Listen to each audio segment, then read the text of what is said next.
talking about aliens, UFOs, and the unknown. The talk show is buzzing, the excitement grows, exploring the mysteries that the universe holds.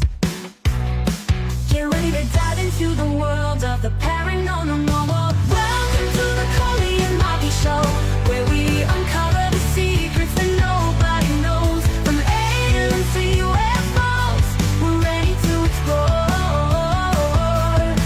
Strap in and get ready for a wild ride for sure.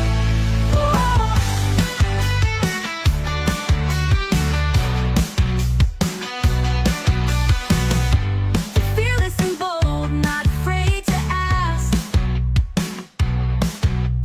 questions that challenge all we think we grasp. Every episode brings a new task to uncover the truth beneath the mask. Believe in the unbelievable. Open your mind. Welcome to the Coley and Marty Show, where we uncover the secrets that nobody knows. From aliens to UFOs, we're ready to explore. Strap in and get ready for a wild ride for sure.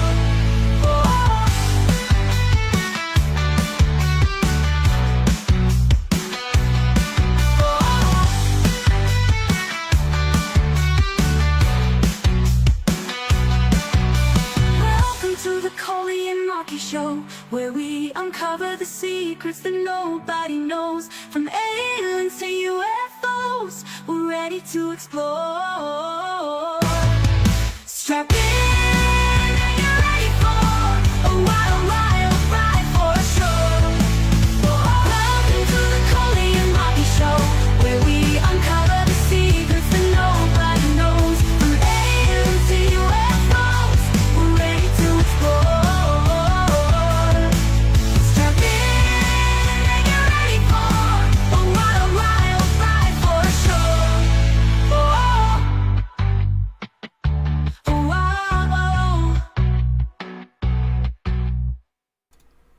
What's up, everybody?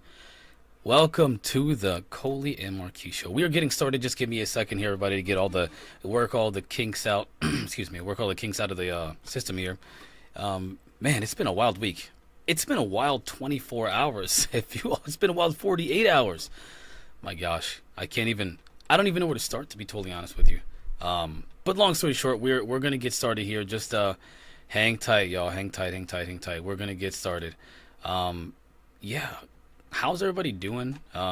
Hit me up with some stuff in the chat. What's up, Lex Diaz? What's up, Scott? My guys in the chat, waiting for everybody to kind of hop on here. And Coley's going to be with us, of course, to talk about some stuff. I got some news updates, of course. You already know about the big news, but I'll wait for that because I don't want to take it to the wrong place.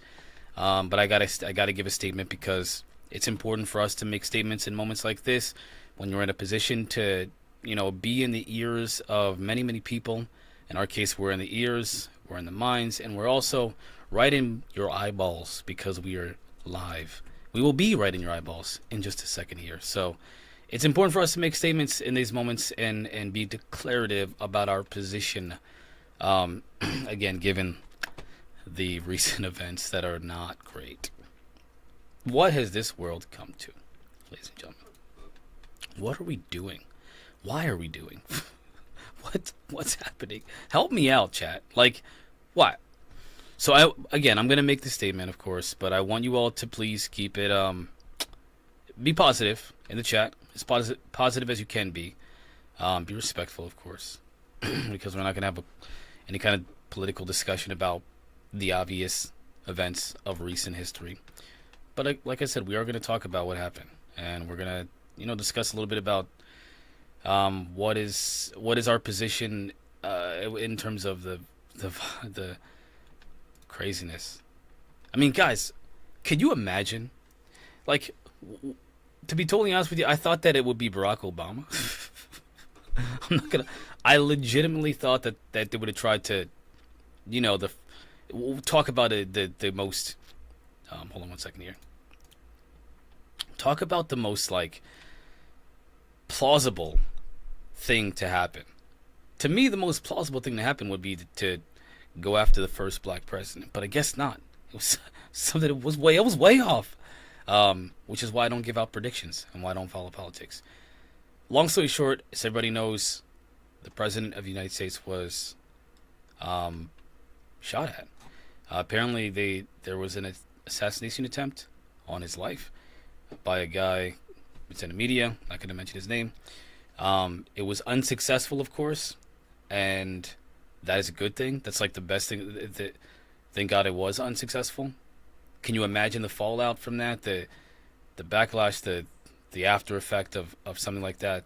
It would be devastating for the world, especially for the U.S., So it's a good thing that didn't happen. And like I said, in my position is pretty simple and pretty obvious. To be totally honest, it's the easiest position to have. It is wrong to execute violence on your political opponents. It's wrong to even suggest violence against your political opponents. It's wrong in general. Just, it's wrong. Don't do that. Like, why? There is no good news at all in this situation. And I do worry about what this is going to mean in the long run. I'm sure you all worry. We're going to bring this around to the UAP, disclosure thing here, because the reality is this is the kind of thing that could really push back disclosure.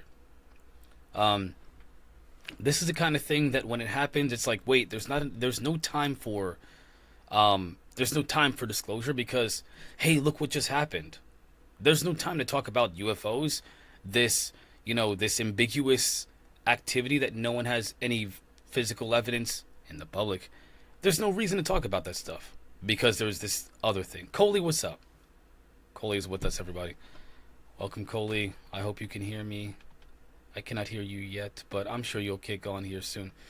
But it just doesn't make sense. And what's worse is that all this is going to do is breed chaos and craziness. And what's worse than that is that for people like us who are studying the phenomena and trying to find out about what's going on with UFOs and aliens and paranormal and whatever these things going on, the official conversations, I feel like they're going to be postponed. They're going to be postponed because the reality is, the way that they see this is there are more pressing issues to talk about than that. And yes, what's up, Woo Riders? What's up, everybody? Welcome again. Welcome. Yeah, it's just really sickening, man. It's really sickening to me, and it sucks because we were so close to, if things would just go smoothly and not be crazy, we would be so much closer to something like disclosure. Coley, it looks like you're sticking your tongue out like a lizard. Wait a minute. It looks like you're sticking your tongue out. I think your lizard tongue's coming out. Coley? Can you hear me? I don't know. This is really bad. I can hear you. moved, so all the settings. So just give me like two. Yeah. Just give me fine. about a minute, and I'll Yeah. be right back. No problem. I apologize. It's okay. It's okay. Also, guys, I have been working 7 days a week. And as great as it is going to be in general, I am exhausted. You can probably see it in my face. I'm really tired. But I'm here. Yesterday, we had a bunch of different issues that went on. I a lot of which I can't describe. But long story short, we couldn't do yesterday with Stephen Bassett. We're going to reschedule with Bassett. The irony and the timing of that as well. I believe that his institute has released a statement, which as soon as I find it here on X, I'm going to read the statement. I do want to, like I said, talk about some things that happened in the news, talk about some things that have been discussed by prominent figures in the UFO field. But right now, let me just go on the Paradigm Research Institute, Paradigm Research Group. And yeah, there was a lot of things that happened, and there were some statements that were made, like I said, on Facebook about this. It's an X, of course. So, like I said, my position is simple, and I'm gonna say it for the record again. It's not good. There's nothing good about violence or, you know, in this case, assassination attempts. I mean, what the? Why does that even need to be said? Uh, don't do it, because now you're gonna have to face the next level of reality. Probably not gonna be great for you. Whatever's next, it's not gonna be great. So, there's that too. Yeah, pretty dumb. Anyway, let's talk about a little bit of news. So, Coley, I know you're listening, but couple of things. There was a mass UFO sighting. Over 50 witnesses reported seeing a triangular-shaped UFO or craft hovering silently over a base in California. The sighting was captured on both video and photo, causing obviously a lot of craziness and skepticism, of course, because nobody really knows where these things are coming from. Without more information and more detail, without video evidence that has anything that's really good. By the way, the video is not that great. You can't see it anyway if you're on radio. But if you're on the Helix Walk radio side of things, you're not going to be able to see it. But honestly, the video is terrible. I'm not going to waste anybody's time with that. But long story short, it was a sighting. It was witnessed by 50 people. It was interesting. We all know that NASA still has their UFO investigation. If you don't remember, NASA launched an initiative to try to investigate UFOs. They've come up with not much. But they have been talking about discussing using newer technology in order to investigate this phenomena. There's been people like Peter Levenda who's mentioned using this intersection between technology and whatever else there may be with like consciousness to discover more about this realm that we can't see, this realm that is kind of like peering through ours. It's kind of poking its way through here, through UFO activity and paranormal activity and so forth. There's an advocacy for using technology that could possibly see different spectrums of light, radio frequencies and so forth that we just don't see, that could house a lot of these things. Gary Nolan mentioned before about this the shadow biome, which essentially is like a biome, a contained ecosystem that we just can't see. We can't see it. It's in the shadows, hence the term shadow biome. And that in the shadow biome there are creatures that live there. And it's like right here with us, the shadow biome. We just can't see it. That could be something that maybe a device, a piece of technology, a new discovery, a new technological discovery could kind of peel back that veil and see further into what it is that we're experiencing here collectively as a civilization. So that's interesting. I thought that was pretty cool. I watched a video by Timothy Alberino, where he's still investigating. You guys remember that the alien, the creatures that were attacking these people in Peru, in this village in Peru? Well, there were boots on the ground. The jetpackers? The jetpack miners. Isn't that what they said that they were? They claimed that they were miners on jetpacks because those are some sophisticated ones. I want to know where I can get some. I mean, they're dodging trees like and and a very like dense, thick, indigenous forests. Yeah, I'd like to have that. Yeah, the military would love that. So he went there. He did some investigation. He is not convinced. Timothy Alberino is not convinced that there were jetpack wielding miners. He is convinced that the people saw something that is potentially extraterrestrial, non-human, whatever. He didn't use those words. He used the words of it's a mystery, of course. It's again, it could be paranormal, it could be aliens, it could be whatever.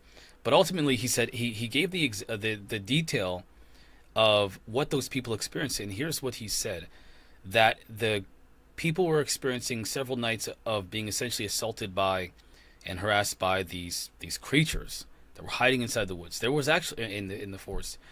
There were actually pictures of it, of the creature that was, yes, Scott, they were also bulletproof. They were in the bushes, like in the trees above, and I don't know what to think of it. To be totally honest, it looked like a creature, and it looked like it was really there. And they claimed they were experiencing these things for quite some time. Timothy Alberino said that during his investigation or his trip down there, they said that They were experiencing these things, capturing this girl. She tried to escape. There was dialogue. They actually had dialogue between two creatures that were there. She wasn't totally coherent because they put this stuff over her mouth, and they tried to knock her out, and it didn't really work. And so she was hearing them have conversations, essentially saying something to the effect of, don't use too much on her face. You'll ruin the flesh.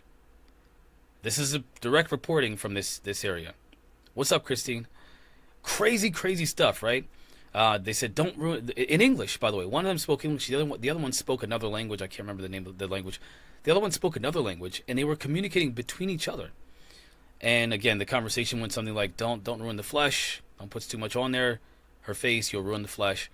They called them the pericadas, which is face peelers in their language. So you could imagine what was going through that girl's mind when she hears them say, as they're trying to kidnap her, don't put too much on her, you'll ruin the flesh. Terrifying. Absolutely terrifying.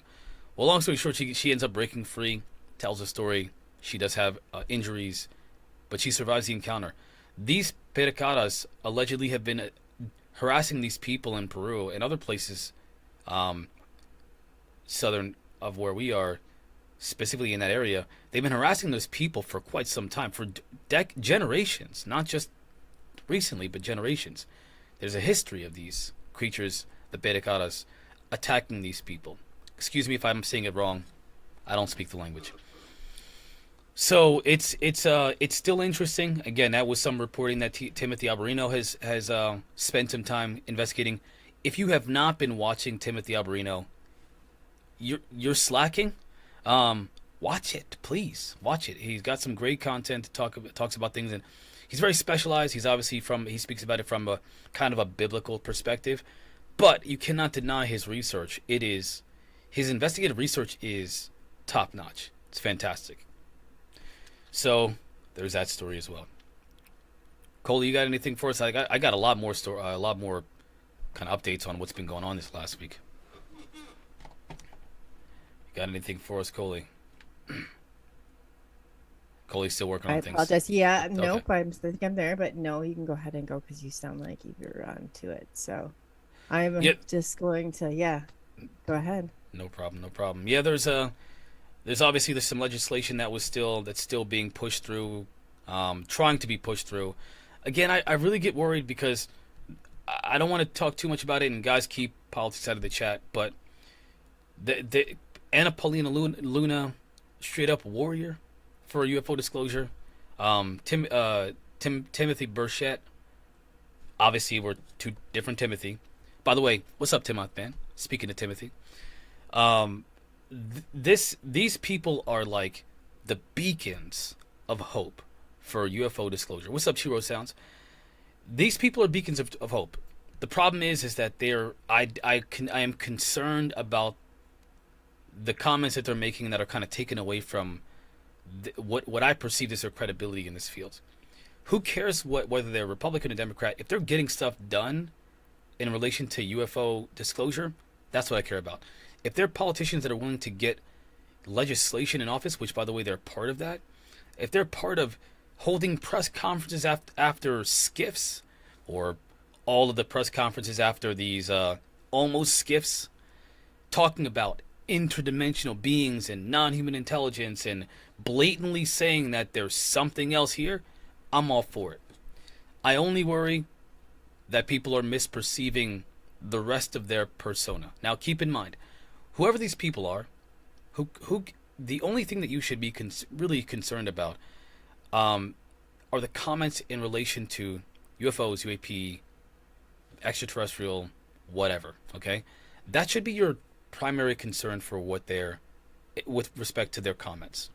Please learn how to discern the information that they're sharing from a non-biased perspective in the best light for humanity, and separate that from their political perspectives, because there's a lot there.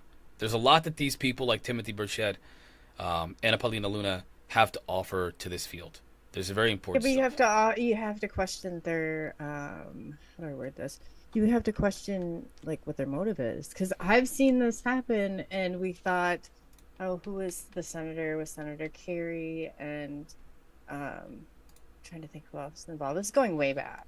But Yeah. they too took the narrative and went off with it. So you can't, you know what I mean? It doesn't matter if they're doing it, if they're just gonna like end up destroying it in the end, or back talking themselves, or I don't see, and this is where you and I differ, is like I don't think that we need the government that much at all. And I know some people will, and maybe to get everybody on board, it would help if they did after. But don't you think disclosures occurred? Like, I don't know how much more we could possibly tell people or what we're going to achieve, except for a government narrative. And that's where I question it all.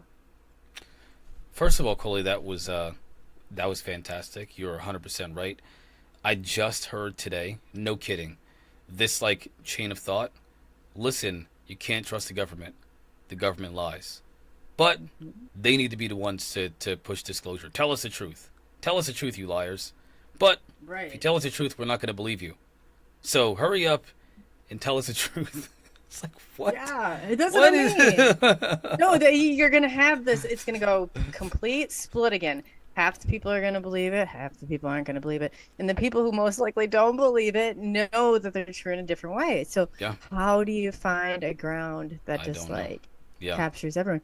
And then it's always like, the duality. Oh, it could be the people on the jetpacks, or it could be, I mean, even though you and I are like, that's like as cool as swamp gas or any of these other things, but that's what they do if they get a hold of it. And from what Rick Doty said, and I questioned him on this, he said nobody in Senate has a security clearance, and there's a special code that he gave off according to House Slick, and I will get a hold of him and I'll find out that most of them, they're not, because they're not even the real like classification is like IAP and identified aerial craft. Like they have identified, like they have codes. They're not UFOs even. So they're getting briefed on smoke and mirrors. Think about that.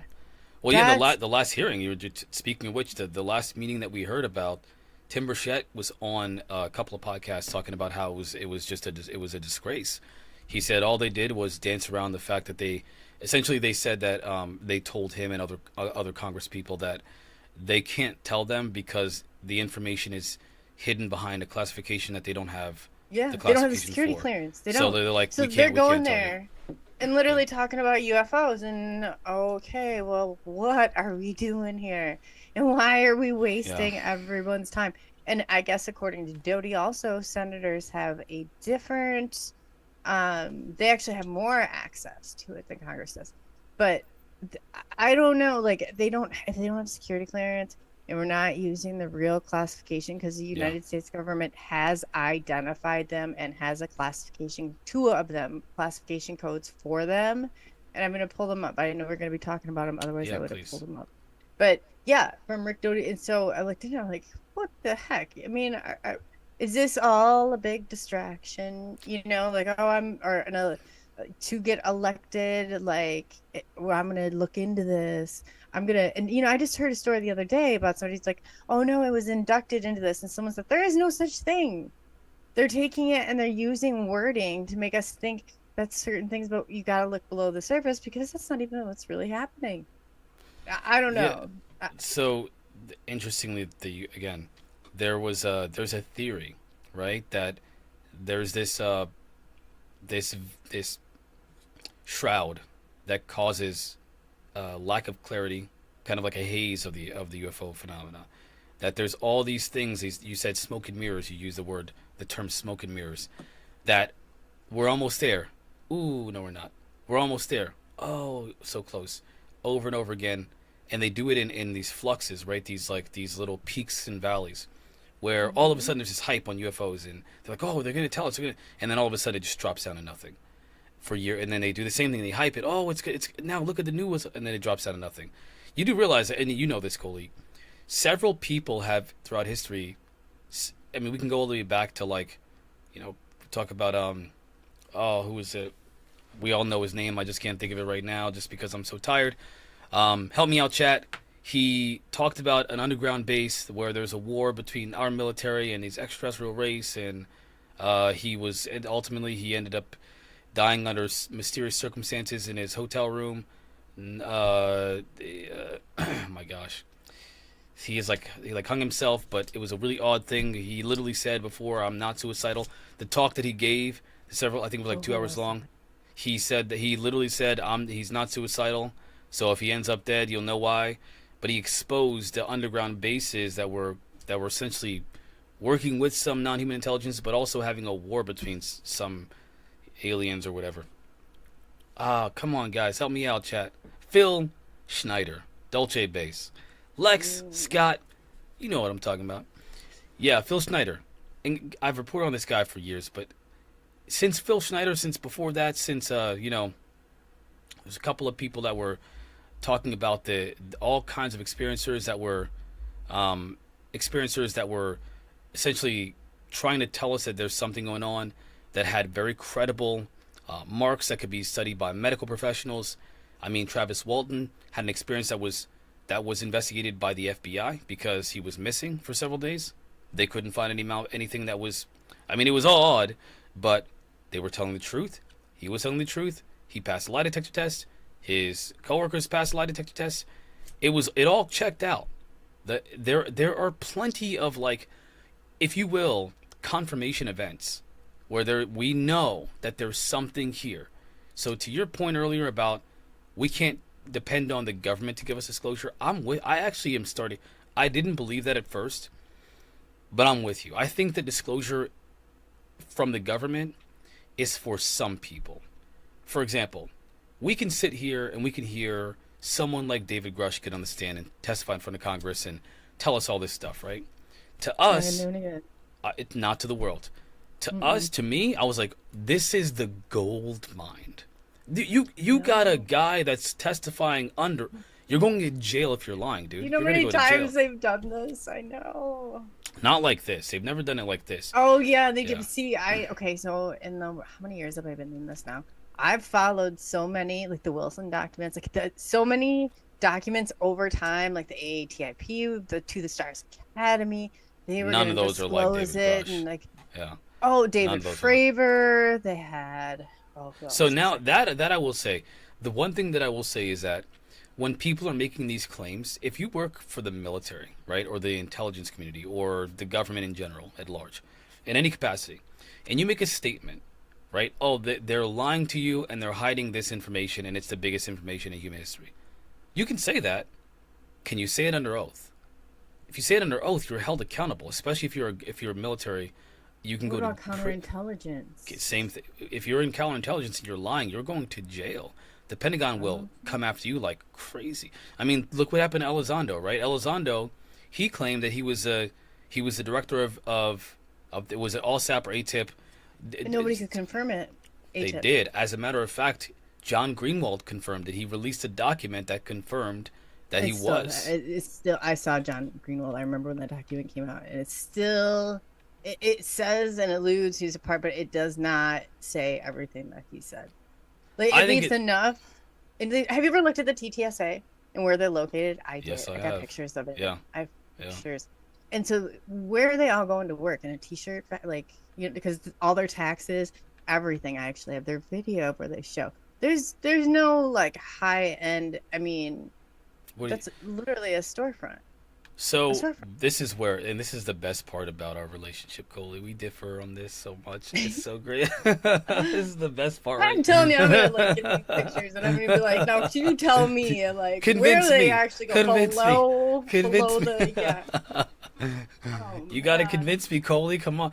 I've learned to be skeptical, right? To not be so trusting of these figures because their position and their titles and their all this stuff. I've learned to take a step back, wait a while, see how things play out with these people, and then make your judgment afterwards. But I will say that in my experience, at least watching this unfold since I started talking about this a couple years ago, I am sold on. I mean, you've had Greenwald combing through the documents and emails, which by the way He they went up erased. against Elizondo, though. You He know did. that, don't He you? did. And by going, Yeah. and here's the thing about that. This is what I think is awesome about this whole situation. So John Greenwald goes after Elizondo with laser precision. He is like, again, combing through all these documents to find any little. If it said any word that was off key from what Elizondo said and in the claims he made, he'd be like, "Look, he's lying about everything."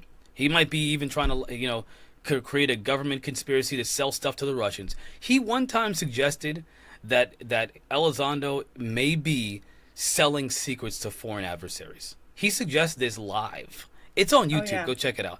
So like, But he he's wouldn't after do it him. without a reason for it. And Well- Elizondo, he has look into his business, never ship empty. He's got this whole business of a technology that doesn't even exist. So then they stop like 3/4 of the way. Ask the investors, the people, I started seeing them on Twitter, the people who invested in this company. Whoa, like they are getting I don't taken. know, but to me that's not as relevant as confirmation of his claims, right? So But then maybe they you, went to the army and started selling technology. That's where they went. I don't see anything wrong with that. I don't understand why that's bad. Like it'd be like if we did this for 15 years, and then we're like, you know what, guys, listen, we've been doing this for 15 years. Can you help us? We're trying to survive here, and this is our only So source of wouldn't they income. be selling something to the government then? Wouldn't we be selling something? Have Wouldn't we be selling technology? our time and our But words what was and the conversation? accusation, though? Wait, the accusation of what? of Elizondo, that he was selling secrets. Well, the accusation by Greenwald, the suggestion was that he was because he's counterintelligence. He could have been. He was Part of the speculating. job. He was speculating that because of the timing of his resignation, there may be something that we're not aware of. There may be some information we're not aware of that the government knew, or the Pentagon or whatever knew, that Elizondo was selling secrets to to a foreign adversary, and that's why they were like, there was this timing of all the.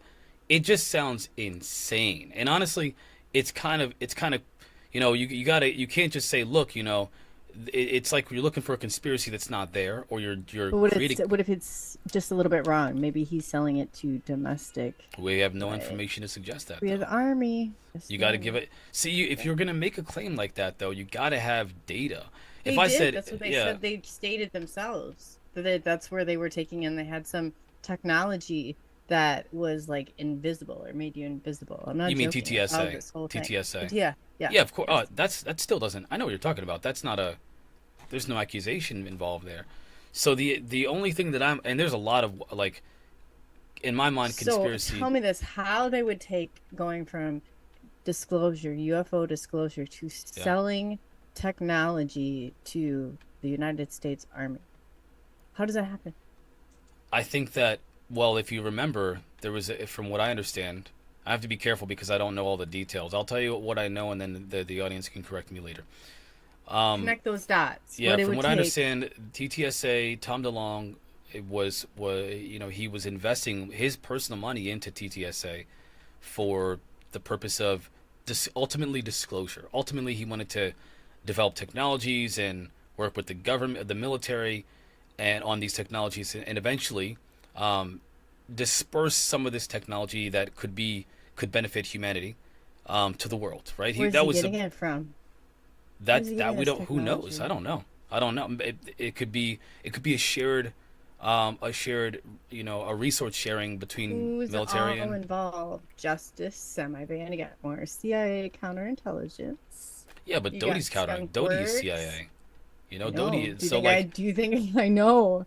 I have to. Do you know what it takes for me to confirm something? And then, like, legitimately, because I know he's counterintelligence, but he's also wanting to come out and do this disclosure project. So I know the information, but there's always part of it that's true. So I always try and figure out, which part of this makes sense, and where is he trailing me off into the woods? You know what I mean? That's how he works. See, Once I you think like that- talk to him for so long, you see a pattern. It's like a I whole think big pattern. it seems like to me you're starting from the premise of like that there's nefarious intent before there's evidence, and then you're Yeah. looking for the evidence after the fact. For That's what me, you should do. That's well, the government, though. They worked for the government. I have to be so here's how I see it, right? I If you look told me for that you had your own company, you yeah. were not funded by anyone, I'd be like, hey, like I wouldn't have to go with that. But if you tell me that you were CIA counterintelligence, which means your job was to trick and fool people, you know what I mean? That Yeah. was what he was trained. That was just his job. Okay, so I'm saying as a clinical therapist, sometimes I can read through like the manipulation. So I'm telling you, pieces of it are true. There's always a nugget of truth, but that was their job. So then they just don't go like, oh yeah, I used to lie to everybody. Now I'm going to completely change my programming that the United States Well, government put me through, there is intelligence, and I'm going there's to tell people counter. the truth. Well, hold on. Let's. This is great. This is like my favorite. So let's do this is awesome. So let's talk about what these things are. Right. Intelligence is where they gather information through whatever means. And an intelligence officer. I'm going by my layman's perspective, understanding of what this is. When you work for the intelligence community, you are a part of collecting information about your adversaries for the potentially even your allies for the purpose of national security, right? When you work for counterintelligence, you're essentially you could be doing misinformation, but you're doing it not necessarily for like your people, but for the other for like another nation, another adversary. Such as selling things, right? Well, you would have to sell false information. So, like for example, and again, To a is degree. as far as we know, according to the documents, that's not what Elizondo's job was. His job wasn't to sell information to adversaries. That wasn't his position. That wasn't what his mission was, according to the documents that are NSA. available. Huh? He was NSA also. And I he don't was know anything well about that. connected in the Yeah, I don't Navy. know. I don't know anything I about that. profiled them all out. I have never Really good. seen. I have never They were seen all any on my documents. wall. I have With never. like I have. Oh my god! Haven't you ever seen my Where did crazy you get? wall? Wait, Where where I've did got you like get? 500 pages, and I've got each and every one of them. I swear to God. I swear to God. I'm gonna pull it up on my phone and show you. Wait. Where did you get the information that he worked for the NSA? Where is a document that says he worked for the NSA? Well, if you'll give me a minute, I probably can. Either that, or I'll have to go on to this because this was how I figured it all out, and I made notes and I did whatever, and you can say, but this looks like a crazy person's wall of like I had every single one of them color coded. I knew who was in what 3-letter agency. I mean, like this is going on to help put off to the whole 9 yards. Like yeah, it was a little crazy, but that was the only way I could follow the story. That was the only way that I could make sense out of all of it. But I'll find it. Well, we'll going get with there. that But and here's how let me get back to the kind of the crux of this was like John Greenwald's suggestion about Elizondo. So to be totally, if anybody in the audience can find any information about, any information about, Elizondo being this, because John Greenwald would have found it. Like if there was anything bad about Elizondo, I don't listen. I Not don't care. everything is released though. Not everything is declassified. Probably not, but we don't have access to what's not released. Here's how I think about this. If there was something bad to be found, Greenwald would have found it. And unfortunately for Greenwald's narrative that he keeps, pushing out there, all he found was that Elizondo was telling the truth. You know what else he found out? That the Pentagon was lying. That they deleted all of his emails. And then John Greenwald made a justification. Oh, sometimes they do that. It's okay. Come on, dude. Like, seriously? Like, what? Like, What okay, if that's check a tactic? What tactic? The tactic is to counterintelligence tactic. the tactic, but he didn't do it. The Pentagon did. They did it in protest of They Elizondo. work all together. Man, that would have to be some. You are going down the wrong rabbit hole. Yeah, no, I don't think that's a rabbit hole. I think that's a sewage hole, lady. You better A get back out of sewage hole. there. I'm gonna There have you to go. fish you out of there, man. I'm gonna help you. Coley, grab onto my hand. Grab onto my hand. Never ship empty. It should be Oh never no. ship. See? Oh no. Never ship. Okay, I'm gonna see if. I can't. There's I no don't way. see it. There's Send no- it to. oh, Oh, I can wait, see wait, it. wait. Oh, I see it. Yeah. That is. So I freaking even awesome. had That's yeah. awesome. This is all, That's and this awesome. is all just like the TTSA and the whole Elizondo thing, and that's a portion of them. And I swear to God, you can see the players, you can see them color coordinated. In other pictures I have, you can even see more. Grab the 3-letter agencies, and you'll see I've got like red, yellow, green. I mean, crossing agencies. I knew what every agent. I'm not even joking. So I'm So, only saying that if I don't have it, I have the information. Scott, you think Scott's down there talking about he thinks that it was by the way, thanks for the sub. I appreciate you. I appreciate you and Walters 5. But Scott, listen.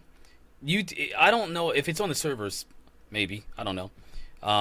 Either way, they deleted the emails. So maybe it's on the servers. We're never going to get access to it. We don't have the access to that. And Greenwald will never get access to that. But I will say that Greenwald couldn't find anything. He couldn't find what he was looking for, which was like smoking gun evidence that Elizondo was doing something nefarious, blah, blah, blah. And honestly, I still don't understand what is. What if that was a stage? So wait, hold on one second, hold on. But you mean Greenwald's in on it too?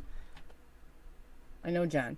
Damn, girl, you were followers coming up. I remember this whole thing because I was on Twitter, and that was the time. Because I knew Bob Lazar, that there was evidence coming down. Please don't hate me, Jim, for saying this, but there was evidence coming down, and that was when his buddy Tim, that was a police officer, came on, and they found the evidence of Bob Lazar that they did not raid his house. That's what discredited Jeremy Corbell and his whole video, because it said that no, the FBI was involved and they were there to raid the United Nuclear, but they were there to raid it because it had to do with a murder of a girl that came from products from United Nuclear. Doesn't it sound like with an element? So wait. You're telling me, hold on. You're telling me that a guy who essentially whistle blew on a secret military cover-up of reverse engineering of craft, of non-human intelligence, of aliens, and he breaks his code of ethics, he breaks his silence, he comes to the public, he tells everybody about it, he's the reason why we found out about Area 51. They were like, you know what? That's what we want to have. We want people to know about this Area 51, where all these secrets are held, or S4, right? He did this. This guy was put there by the government for counterintelligence. Where's Edward Snowden? What happened to Assad? Julian Assad? But you think that's more plausible than them setting him up to look you think that's more credible than discrediting him, the guy who whistle blew on them for keeping that? Okay, but he did from go us? and he did get prostitutes. So I'm not saying that maybe he was a bad judge of character. What's wrong with hookers? Okay. Wait, hold on. Let me rephrase that. But What's there's wrong? a girl that's murdered. He's allowing, and Jeremy Corbell is coming in there and he's saying, "Oh yeah, no, Oh this is man. element. They're rating it because of element." But no. So I caught, and I was waiting for it to come out. Then the state news for when the local police department took it, and it had to deal with a girl's murder. John Greenwald. That's when him and that Tim, ex-police officer, started to come. So Tim started entertaining the TTSA at one point, and I think because he went up quite a few in the viewership department. Who did? And I happen to be John. John, Greenwald. I mean, he's when I first met him, like he had like 10,000 viewers, I'd say, back then. Yeah. So he had it, and then all of a sudden, next time, like he's got like over 100,000. That's when all that stuff came out. So. Well, hold on. Let's get back to the hookers real quick. All right. I'm just a little apprehensive. Because so the first thing that everybody's like, what are you talking about? What I'm talking about is that I guess, and I don't know the specifics. Help me out, chat. Bob Lazar, I think he like owned a business for our brothel or something like that. So like, they were like, oh look, this guy who's like, claiming to be revealing information about Area 51, he has a brothel. Let me tell you something. That man is doing his service. What all right? did That's the first Stan thing I wanna say. Friedman say about him? What did Stan Friedman say about him? He said that he worked there for 2 weeks. He's wanding people. And you know who collaborates that story? A video that's coming out by our government. But I don't know. If somebody worked there for 1 day and whistle blew, would you not trust it? Let me ask you something, Coley. That where he's showing is the wrong location. But it's not. We found out about Area 51 because of Bob Lazar and S4 because of, I mean, I don't know I guess Doty's been there, but other people what are his have roots? said. Have you looked into him? And I'm not saying maybe I'm off, whatever, Lazar's paper trail and what was going on during that time. But the government's not going to let you disclose something that big. They did. Unless they have control. They did not. What if they want him?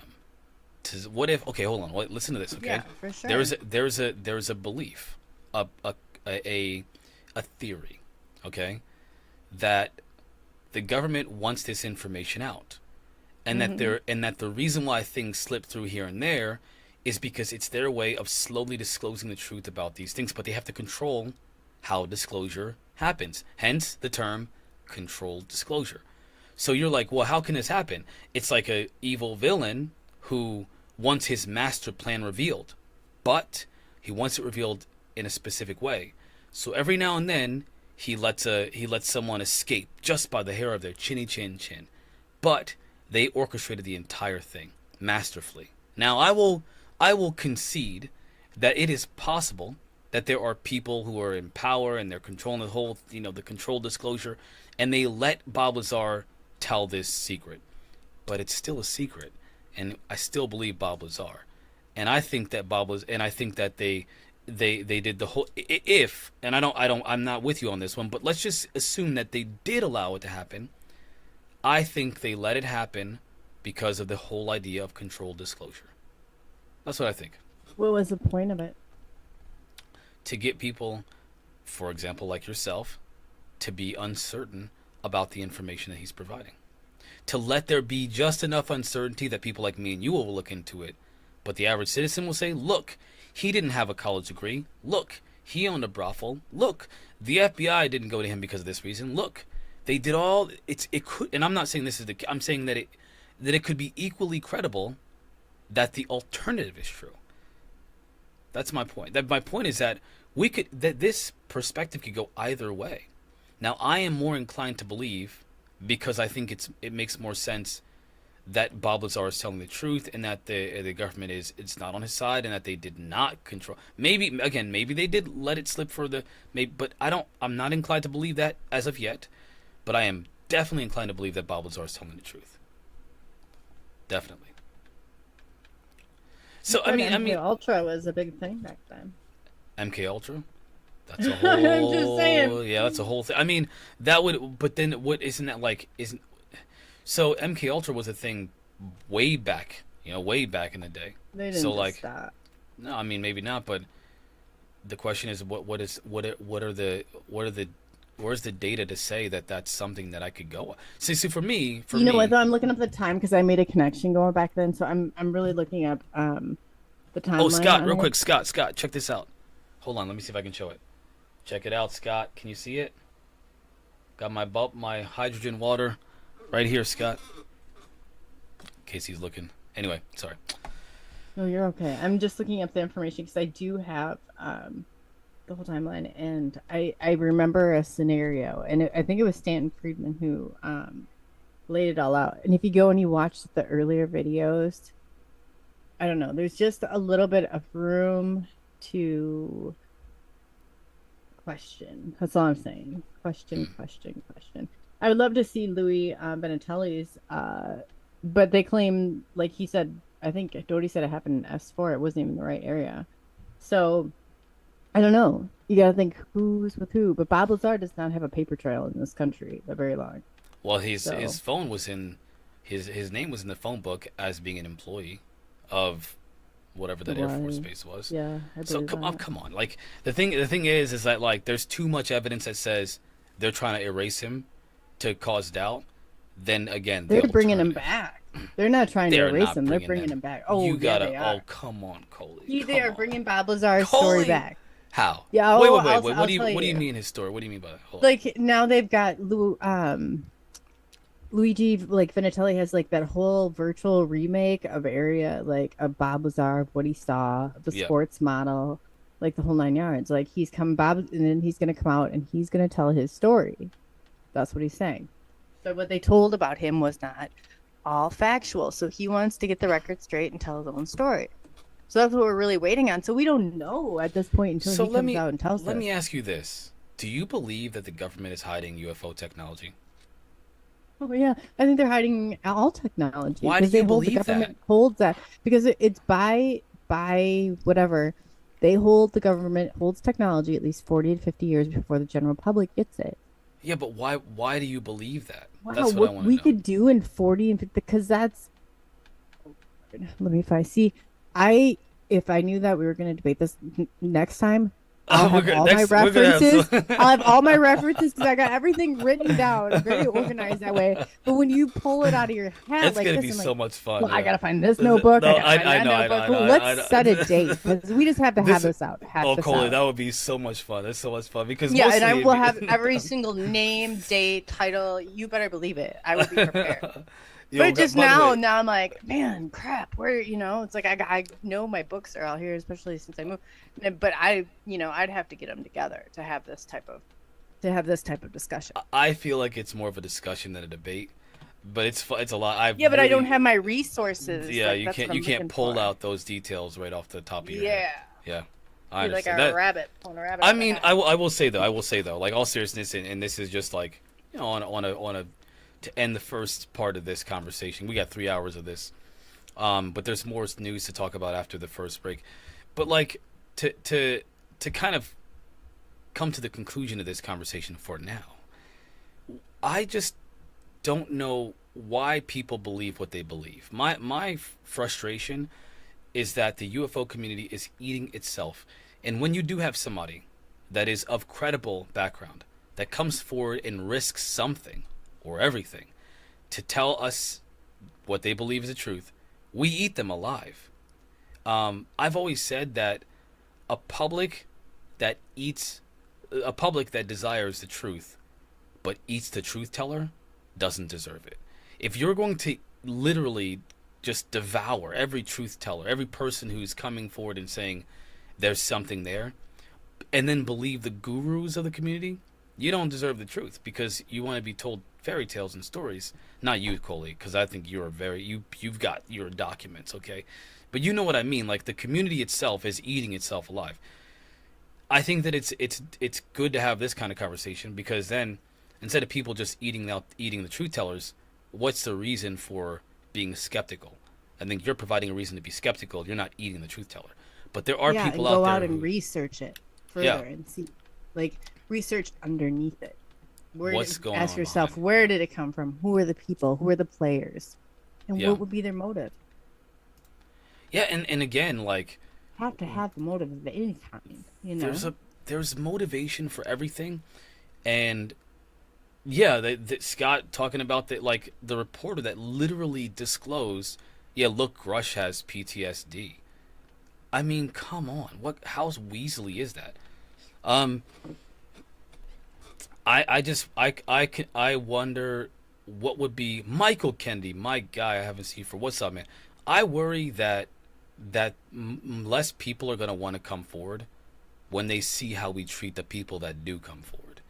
I wouldn't, if I was a whistleblower, I wouldn't waste my time. I don't think people deserve to know. But they're not talking about that. They don't have the classification or the, you know what I mean, clearance. Who cares? To even What if talk about it. what if a homeless person, this is a hobo, goes up to finds himself wandering the desert in hopes of ending it all, and he stumbles across a secret government military facility, and there just so Yeah. happens to be aliens running around, levitating all over the place, and there's freaking UFOs of all shapes and sizes. I'd and probably they land, believe him and they land before in I front of would him our and say. government. They say, I'm going to fly you to the universe, and they fly him to, and he comes back and he says, guys, guess what happened? You would believe him over somebody who'd risk his and his family's safety? Yeah. If you were shook up enough, if you were having an emotional response, if you're like, oh yeah, I'd be right on that. I'd be investigating it. But I'd be more apt to investigate that than I would the government. Anything they got going on, no way. What about people who are opposed to the government? What about somebody who was in so people that were in these programs, they can never come forward because you wouldn't believe them? You would never believe a person Probably that's not. a part of the program? Nope. Okay, Not that's counterintelligence. Now that I understand now. That makes sense. That gives I would me a have little to bit really, really go through, and I'd have to decipher and discern, and there'd be a lot of questions I would have to even ask them for myself. But once you work in counterintelligence, that's to deprogram that itself. I'm sure would be, and I don't remember Elizondo going through this deprogramming. So that's his strategy. Like that's, oh, we'll switch departments, but you're still counterintelligence. I don't know how else to put that, but no way. That's their job. You never would know. Yeah, I can respect that. I mean, I think that's understandable. I'm not gonna lie. I can't. Hold on, sorry. That is understandable, and I respect that because I can't fault someone for being distrusting of people that come from an organization that is known for being dishonest. I can respect that. I don't agree because I think the individuals speak for themselves, separate from the organization they come from. But I wish they could. What's that? I wish they could, but they're all under NDEs. They're more like they can't. For them, like a lot of it is. But like I said, you know where we need to start is Greer, I guess, which I saw that he did, but he did a data dump on everything and all those documents that he Dr. had. No, long schlong. And you know what? And I seriously, if he did a shame on him, but I would like if those documents are there, yeah, you know, somebody else send them to me. Like look for the, you know, but you gotta look and see what the heck's there. I mean, I think that when it comes to Greer and his document dumps, I would look at that. I think there's credit. I mean, when it comes to documents, that he dumped everything. Yeah, I'd be into looking at that. The only problem is like, it's not about his evidence. It's about his perspective that I don't trust.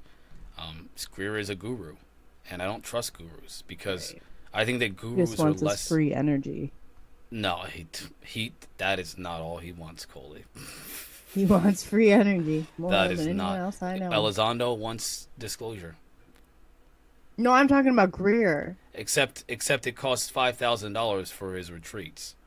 So I don't know. I'm not sure which one of them is less trustworthy. That's because he has to pay for his electricity still. Wait, if they gave him some freaking free electricity that Coley, he keeps talking about, he wouldn't have to charge so much. Oh my gosh! Why are you doing? Oh, no. I mean, the guy just asked for free electricity, so now he's got to charge thousands of dollars. You know, because the government's now regulating our electricity. I remember I like when I worked out at Union Park, we used to get they took me to give these zipline tours. I love ziplining, so I did it on the side. And anyway, we tell the story how over 100 years ago, this electric train. But we were selling people electricity. It was before when electricity was free. So I'm just saying that's still over 100 years ago. So Greer just wants that, you know, because he used to be a medical doctor. And so I'm sure he took a bit of hit in his paycheck and he just wants that free electricity. So we could just like maintain that standard for him. I'm sure he will lower the prices. Coley, you're telling me. He even took yeah. Hold up. We got he does want that free electricity. 2 minutes till break. You're telling me that you believe that Greer's his intent is pure. He wants to give the world free energy. He just wants it. But I didn't say that. He would lower his ticket prices. Believe, so you justify his monetization of contact is justified. That's a no, but I'm simply making a statement to like reinforce the idea that man always talks about free electricity, and so then maybe we give him a break and he'll give us a break. Wait, come on. He talks about himself. I watched his heard last free documentary. Electricity so many times on him that I wanted to like pound my head into the wall. I heard narcissism. Me. That's what I hear. You watch his latest documentary. It's all about him and what he's done and what he can do and who he. They have not changed over the last 10 years. He has not changed much, except his prices are higher. Yeah. You want to talk to ET? Electricity and $5,000. It's supposed to be free. Electricity he's supposed to have free energy. Why does it cost $5,000 to talk to aliens when that's supposed to be free? So wait a minute. How much does it cost to talk to ET? If I wanted to CE5 my way to aliens right now, how much would it cost me? 5 minutes, maybe 10, maybe half an hour. Why does it cost $5,000 on him? So you want free? So imagine how much his free energy is going to cost. If it costs $5,000 for literally free conversations, how much will it cost for free energy? Coley, you better get with the He program. wants free energy from the government. Tesla, he said that. He's been waiting on that. He thinks that's ET technology. ladies and gentlemen. I heard that through at least a good 50 of his videos. We're gonna be right back. All right. We're gonna be right back. I love this. This is my favorite thing right here, guys. Coley, thank you for being so for engaging this conversation.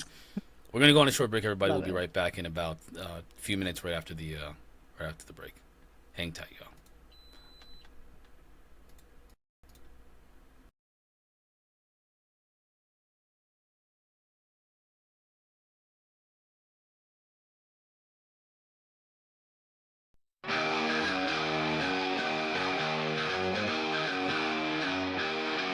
They're watching from the shadows, an intelligence beyond our own. Whistleblowers shouting warnings, researchers feeling all alone. We're blinded by our arrogance, thinking we're the only ones in control. But they've been among us, preparing for their role. This revelation is shock to our core. Are we ready for what's in store? Something is coming, we can feel it in the air. Our force so powerful, beyond compare. They've been trying to warn us, but we just don't care. We're not prepared, it's too much to bear.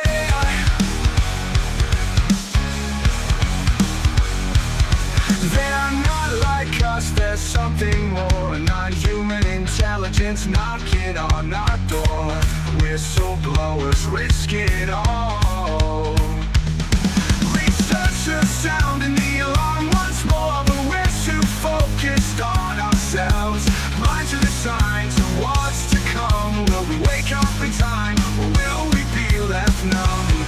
We've been warned, but will we listen? Something is coming, we can feel it in the air. Our force so powerful, beyond compare. They've been trying to warn us, but we just don't care. We're not prepared, it's too much to bear.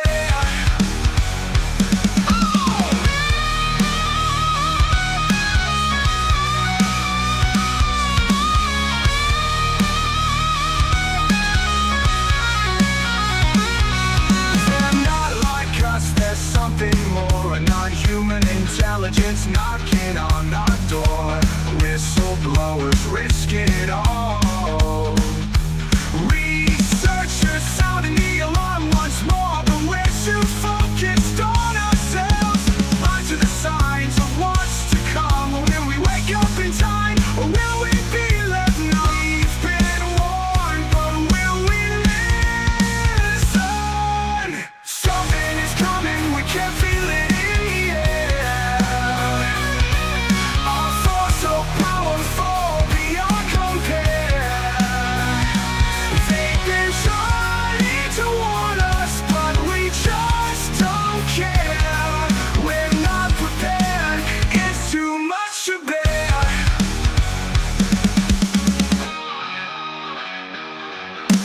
Something is coming, we can feel it in the air. Our force so powerful, beyond compare. They've been trying to warn us, but we just don't care. We're not prepared, it's too much to bear.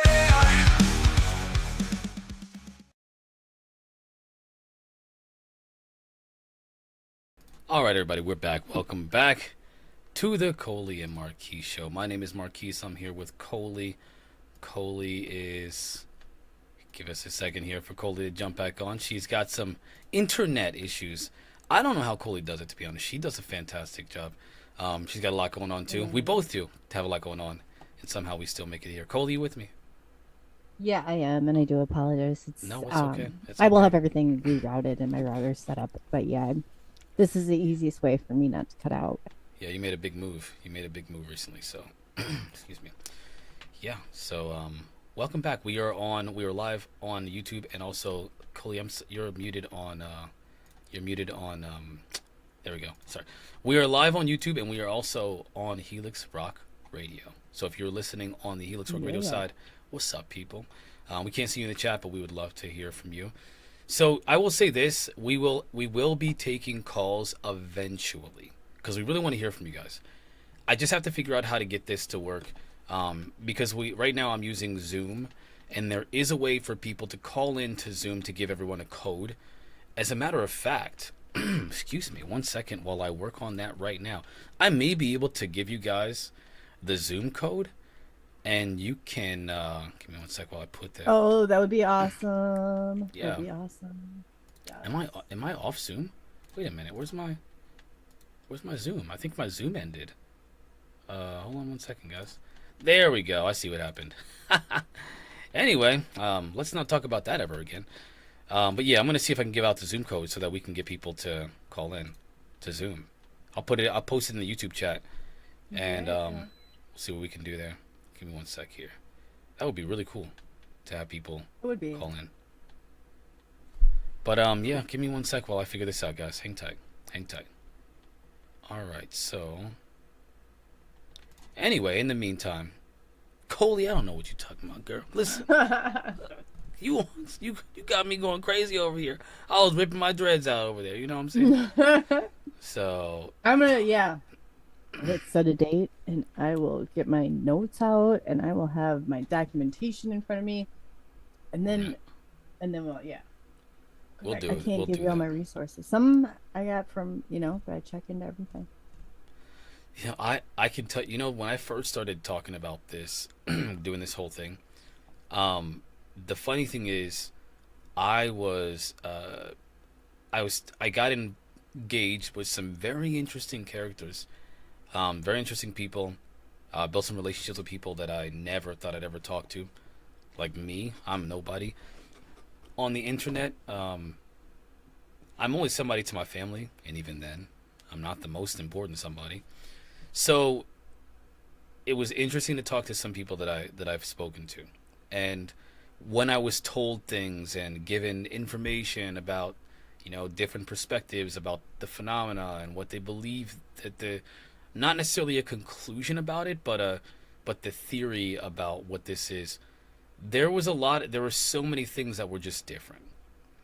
And I honestly didn't know how to take that, to be looking into this topic yourself, and then all of a sudden you're thrown into the field, and then someone's telling you, hey, they're here, they're not just not human, they're interdimensional. Also, they come from a place where when we die, they're there, potentially waiting for us after we die.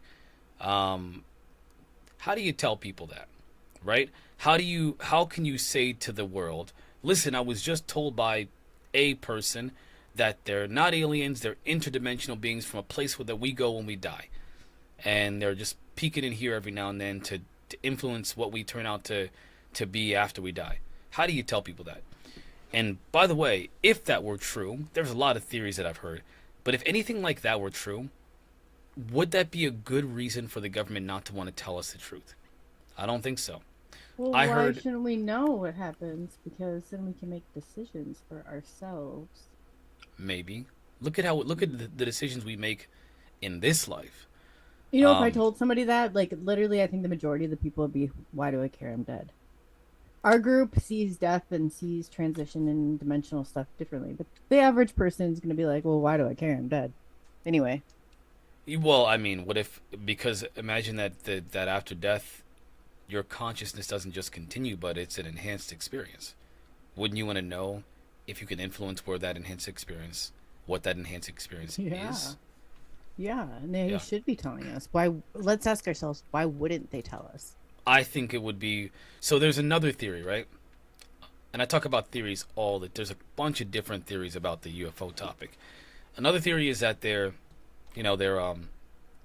disembodied spirits, or something to that effect, and they are manifesting different things like technology into our reality. But they've been doing this for thousands of years. They manifest it into our reality. They use our idea of mystery and intrigue to create forms to appear to us in this world. And the purpose is to help us, to say, hey, wake up. There's something more going on.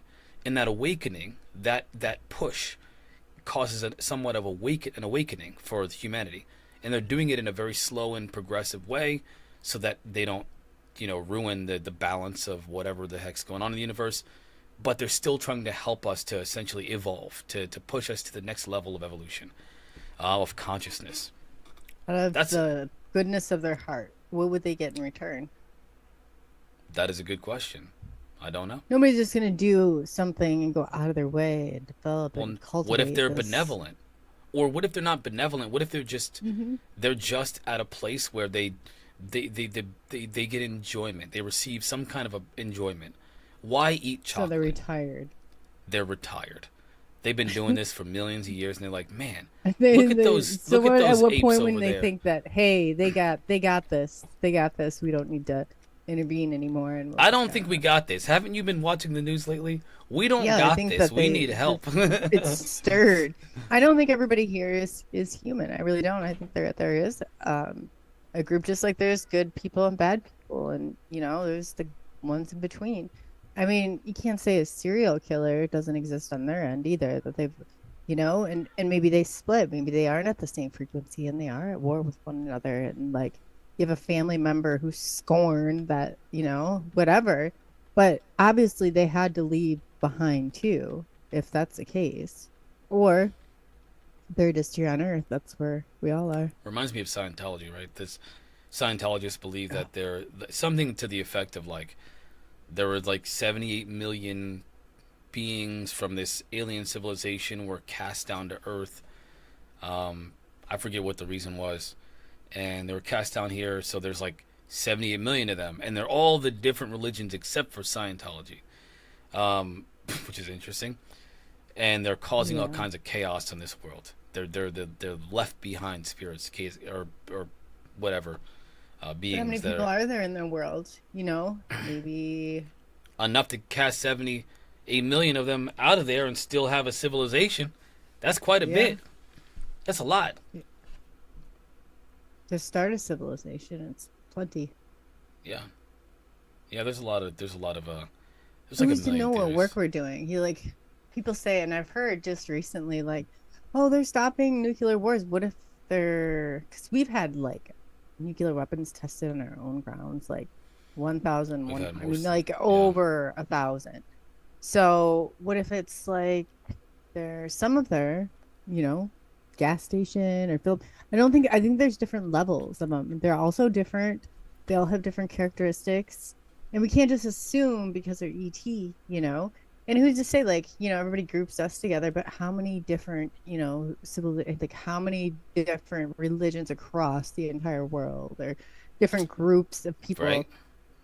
It can sound overwhelming, but maybe it's much more simpler to that. Maybe we're all these beings that, for whatever reason, that, because religion is a division. It's a divisive tool, for the most part. Like, what if that's the purpose? What if their purpose is to divide? Right. What if the chaos that we see is because of them? Yeah. Problem, reaction, solution. Yeah. We talked about that, I think, 2 shows ago. We were talking about the idea of the negative energy feeding aliens or non-humans or whatever, and how or what if it's like paranormal? Because the paranormal, they suck on you, like they're like bloodsuckers. And the worst of that kind, like people who live in a house that's full of chaos and you're going through a really hard time and your house is a disaster, your life's a disaster, everything's a disaster, you're prone to that paranormal, like. And that's interesting. Yeah, trauma. A lot of times trauma is either followed by the phenomena or vice versa.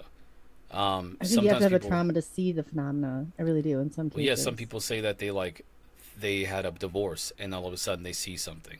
They have like an encounter or an abduction experience, or someone dies, or some kind of tragedy or something like that, and that would that kind of after that precedes a UFO encounter, sometimes extreme UFO or paranormal encounters. I wonder what that is. Why is that? What is the whole deal with there being some kind of association of trauma and the phenomena? What is that? Maybe it's your way to see them. Because a lot of times people with near-death experiences or things like, I think that you become more in tune, like that veil thins a little bit, where before you'd be like, oh, that's not possible. This is not possible. Where that veil thins a little bit. Once you start seeing things you've never seen before, like you said, you start to awaken to new ideas. So it's like things that, like the paranormal, I'm telling you, 20 years ago, oh my God, if I talked about the paranormal, like, because that's when I was like huge. I lived paranormal. And so I'm like, when I talk about it back then, people are like, that's weird, that's devilish, that's whatever. Now it's normal. Like, you can't even tell me nobody alive has had some sort of paranormal encounter of Yeah. some kind. I doubt that very much. But back then it was like taboo, and that's kind of how this is right now. Yeah, I keep wondering. Hold on, are you still in the? Hold on one second. I don't want to put you in there. Uh-oh. I did something. There we go. Where am I Sorry. going? Now I'm still working on trying to get those calls so I can get people to come in. Yes, I that'd want be to bring some awesome. people in. So, hang tight, everybody. We'll get there. Oops, wrong button. Because I really want to get somebody to join us and join this conversation and give their perspective. That'd be great. Yeah. I'll tell you what. Some of our Somebody. admin up here. Yeah, admin. Listen, can we get an admin? Everybody in the chat, if there's anybody in the chat that wants to be a part of this conversation, put guess a number between 1 and 50. Coley, I'm gonna text the number. If you're listening, guess a number between 1 and 50. We should bring two of them up. Are they willing to even come up? Let's find out who's willing to come up. I'm sure there's gonna be more than one person. Tim. Why not? Why Well, not? maybe we could bring a little panel up. Yeah, let's. You know what? That would be fun. All right, I'll tell you what. We'll do two. How about that? Coley's right. Let's do two. Two people. We're gonna guess number between 1 and 50. I'm gonna text Coley the two numbers. So obviously that's one, and here's another. Two numbers. All right, everyone. So if you guys can guess a number between 1 and 50, we're going to pick two people to join the conversation. The closest ones to this, they're gonna get a Zoom link, of course, and then we'll add you to the conversation. It's gonna be fun. Okay, I think Now- Tim Mothman. He's close enough. Tim Semi. Mothman, okay. Yeah. Tim Mothman, I'm gonna send you. I'm gonna send you one. Hang Scott, tight. you willing to come on? Scott, you want to chat? I think Polly, you gonna come Polly, on? that would be so much fun. Polly and her accent, people would love Oh, that. beautiful accent, yeah. Yeah. Who else is in here? I gosh, should the have light. three. The light If we is. can get our admins on here, let's pull them up. Oh, what about Steve? I saw Steve in here earlier. Steve, are you still around? Steve. Tim Mothman, check your Facebook. I got you on there, so I'm gonna add you to this. Excuse me, guys. Listen. Oh, Polly. Ooh, Polly No got way. it. No way. Polly? All right, so we got Polly and Timothy, man. How do you guys guess so close? Okay, so I'll just put it in the. How did you guys? That is. Listen, I texted to Coley. I did not cheat. So this is this is just so you guys know. I'm gonna post it in the. Hold on one second. I'll send you guys the link. Hang tight. Polly. How about you, Scott? Are you coming on? Oh, Steve's there. Steve. I say we just text them all links. Steve, are you coming on? I don't have Hop on the Steve's panel. contact. I don't have Steve's contact. He's in the group chat on Facebook. He is? Mhm. I don't have him I don't think I have him personally though. So if I put it in the group, hold on one second, Steve. You should. Do I have you on the? Let me just pull up the. Hold on one second.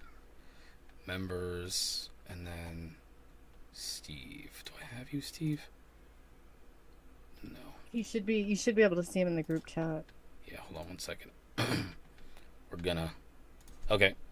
This is gonna be quite interesting. You guys have links, so use them. Timothy Man can't go live. He can't go. Oh, come So- on. What is he talking about? Nobody's really ready. You know, this it is like a kid. He's like, I just wanted to play. I'm ready. I was. Wow, I thought somebody Polly. just said they were ready. How did Polly has got like intuition over here? My goodness. I just saw her number. Yeah, That I know. was- She's that was- good. Yeah. That was Yeah. good. Tim Mothman, why aren't you coming on? My little one is screaming in the background, guys. I'm so sorry.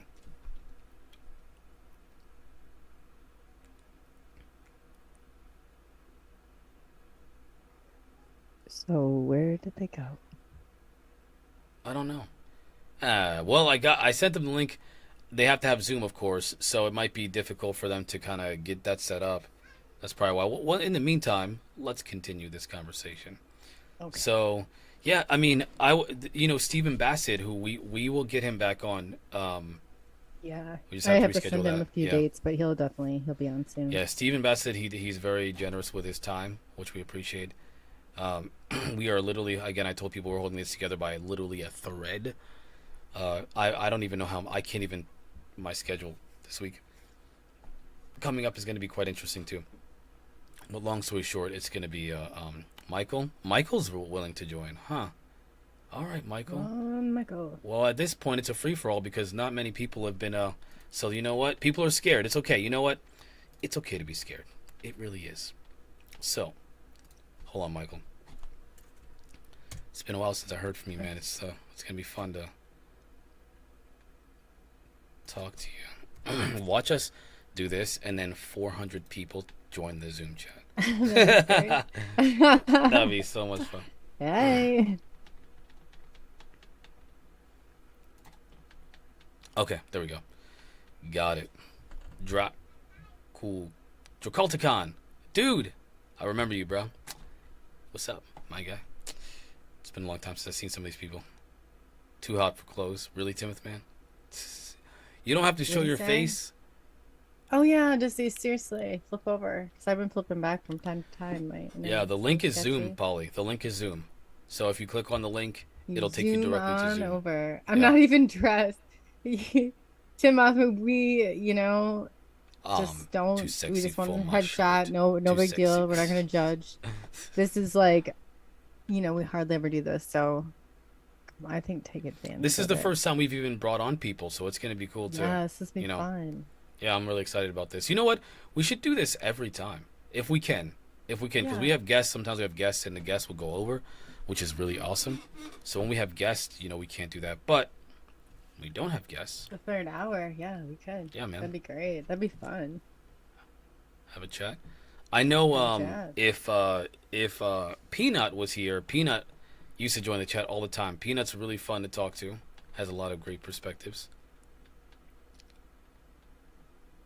So, but yeah, man, I've been the news lately on the UAP. I mean, Russ Coldheart and Bryce Sable just released another Need to Know podcast episode, and there's no passcode. There shouldn't be a. Hold on one second. There should not be a passcode. This should be a free for all. Hold on one second. Free for all. Yeah, it should be a free for all. It We're should. letting go of control. It should not be. There should not be a passcode. Hold on one second. Invite. Copy link. Maybe I'll send you another one. There should be no passcode. Hold on. And if there is a passcode, it's actually in the link that it should be in the link. Hold on. Try this. Try this again. Try clicking on that Zoom link. It should take you directly there. There should be no passcode. But yeah, they released a podcast episode where it was not very optimistic. By the way, I like Jeremy Corbell, and I like George Knapp. Those are my guys. Okay, those are my guys. So we'll add that to another conversation. I know you want to. We'll duke it out with that later. That'd be fun. But no. Lord. There's a lot going. There's a lot of, difference in this. I know, but that's good. It's good because I once was of that mind. So I think eventually I'll pull you over to the. Look at that. We got. Side. We had someone. We had them and they lost them. You said iPhone. So we'll see. They'll be back. But yeah, I mean, I respect the work that they do. I understand that the connections can turn people off, right? There's a lot of connections with Jeremy and George. They have a lot of connections in the field to like a lot of the people that have, excuse me, been a part of what we would call disclosure. But I think that's a good thing. I mean, who better than the OGs that got most of us into this, right? The people that have been working on this for decades.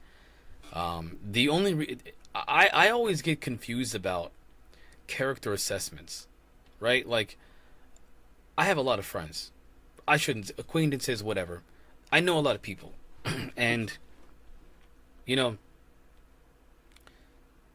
Oh, hold on one second. Oh, just to be clear, Daryl didn't know the time difference. That's why Daryl wasn't here today. We were supposed to speak with Daryl Evan, but he didn't. His time difference is dramatic. You know, when I first started doing this, I got so messed up with the time zones. I There's so had many to. different. Oh man, it messes me up so much. Do you want to get on? Or would you rather reschedule a show? Hold on, yeah, let's that's see, too bad. He was super pumped about it too. We are live now. He was sleeping. He actually woke up just to respond. But yeah, like it confuses me how others come to their conclusions. And I'm always curious about how, like, what, like, I use their logic, and then I try to see how I can convince myself of what they believe. Like, if I were to think this same way, where would it lead me? Because that's how you understand more about other people's perspective. You put yourself in their shoes, so you have to go through their train of thought, their logic, right? That the facts and details that lead them to the conclusion they come to, what are they and how do they get there? How do they put them in order and get there? Okay, great. So we'll reschedule with him as well. And Okay. Polly,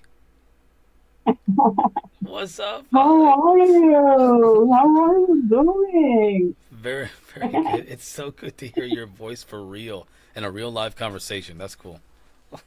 Oh, I love you so much. We love Totally you. unexpected. But We here love we you, Polly. go. We love you, Polly. So, do you know what, Polly? I honestly have never sat down and talked to you about what your perspective is. Why don't you fill us in? What do you think about the UFO phenomena? What is your perspective? Wow. Big question. I know. That's a big question. I think they've been here forever. Mm. I think they never left.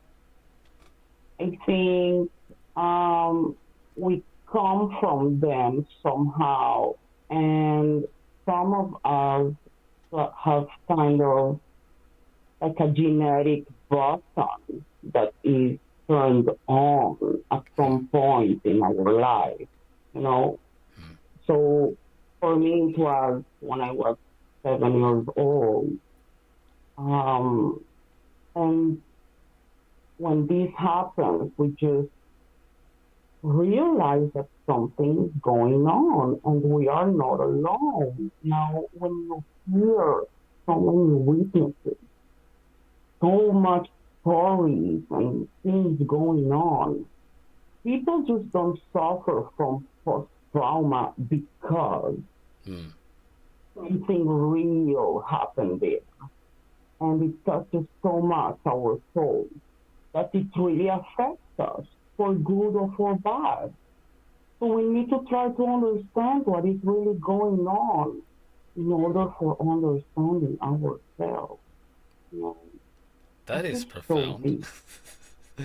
It's very philosophical. You're very philosophical in your speech there. Yeah, I think the more I dive into this stuff, the more I understand myself and the more I can understand my own community because I think this is a whole community. We need to hold hands in order to understand what is going on and most of all, support each other because it's not easy at all. Thank you for sharing that. And that was awesome because again, you're very philosophical. You take a humanistic perspective, it seems like. Well, you just mentioned like, hey, listen, there's all these people that are having these experiences. They're not just making them up. There's too many of them. There's so many stories. And again, that you said it so beautifully, we have to listen to them. We have to come together. We have to listen to these people that are having these experiences, because there's something to be said, not just about them, but about all of us. Where do we come from? Why are we here? I love she and said hold sometimes hands we with one hear another. Yeah. yeah, and sometimes, we hear stories that we can say, like, no, that's crazy. But what is really crazy? Sometimes I feel that even those people that are in the field for a long, long time, sometimes they talk like, it doesn't exist. Oh, no, that's not true. Well, I don't know, I think we need to leave this really open all the time, be open-minded, because we don't really know. No matter what experiences we have, everything is open, Hmm. so open. That's okay. Okay. So you think there's some kind of underlying, push towards something. Something is guiding us, you think? I think that's true. Yes, I think it's like sometimes I feel this closure, it's gonna happen anyway. Like Hmm. the alien um, goal or whatever is happening is going on anyway. But we are humans are trying to understand what is the goal? What is this? What are you doing here with all these? We don't even understand why are we here in the first place, you know? So I think they are doing it anyway. We are just trying to understand it and try to make it also, um, go through laws in the Congress, and because we need it to be something real somehow. And our way in planet Earth is so related to laws, and this kind of stuff. That's why our job is so important, because we go not only to the laws, but to the soul. And our souls are the most important. We are the ones that need to understand what is going on. All right, Polly. I All love right. that. Okay. That's what's up. Michael, what's up, Michael? I see you jumping in here. So Michael Kennedy jumped in. Michael is from my very beginnings too. I mean, this guy, he's talked to me to encourage me to, to keep going in the path that I'm going to. So Michael, it's good to see you here. Can you talk, Michael, or you need a second? I'm gonna assume Michael needs a second. In that case, yeah, Polly, that's it's so interesting. I've always wondered like what your perspective was, and I know that I see your posts. Obviously, we've been following you. You are one of us. We are a team now, which is crazy to see. It's crazy to see. I remember following your Bob Lazar Beyond, because you were the manager of the Bob Lazar Beyond Facebook page, and you were doing such a fantastic job. And I was like, this is just run by how many people? Like, it was crazy to see that. And then again, now look to see you on the team and having you a part of this. That's awesome. Thank Speaking you of so which, much. Michael, you with us yet? Can you hear me now? Loud and clear, my friend. Loud and clear. Oh, wait, did we lose you? He was so clear for Yeah. just a second there. Oh, We it lost. popped Oh out. no, we lost him. Oh, That's all right. That's all right. So, what do you think about our me and Coley's our discussion earlier, the first hour of the show? Do you think that Elizondo is telling the truth, or do you think that there's maybe something to be skeptical about there?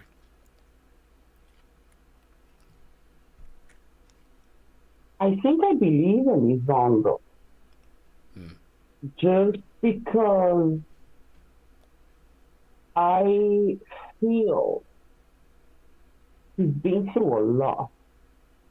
And I don't think someone will put himself in this so tough situation where people even are hating him or putting him in question mark. This is kind of going against society, government.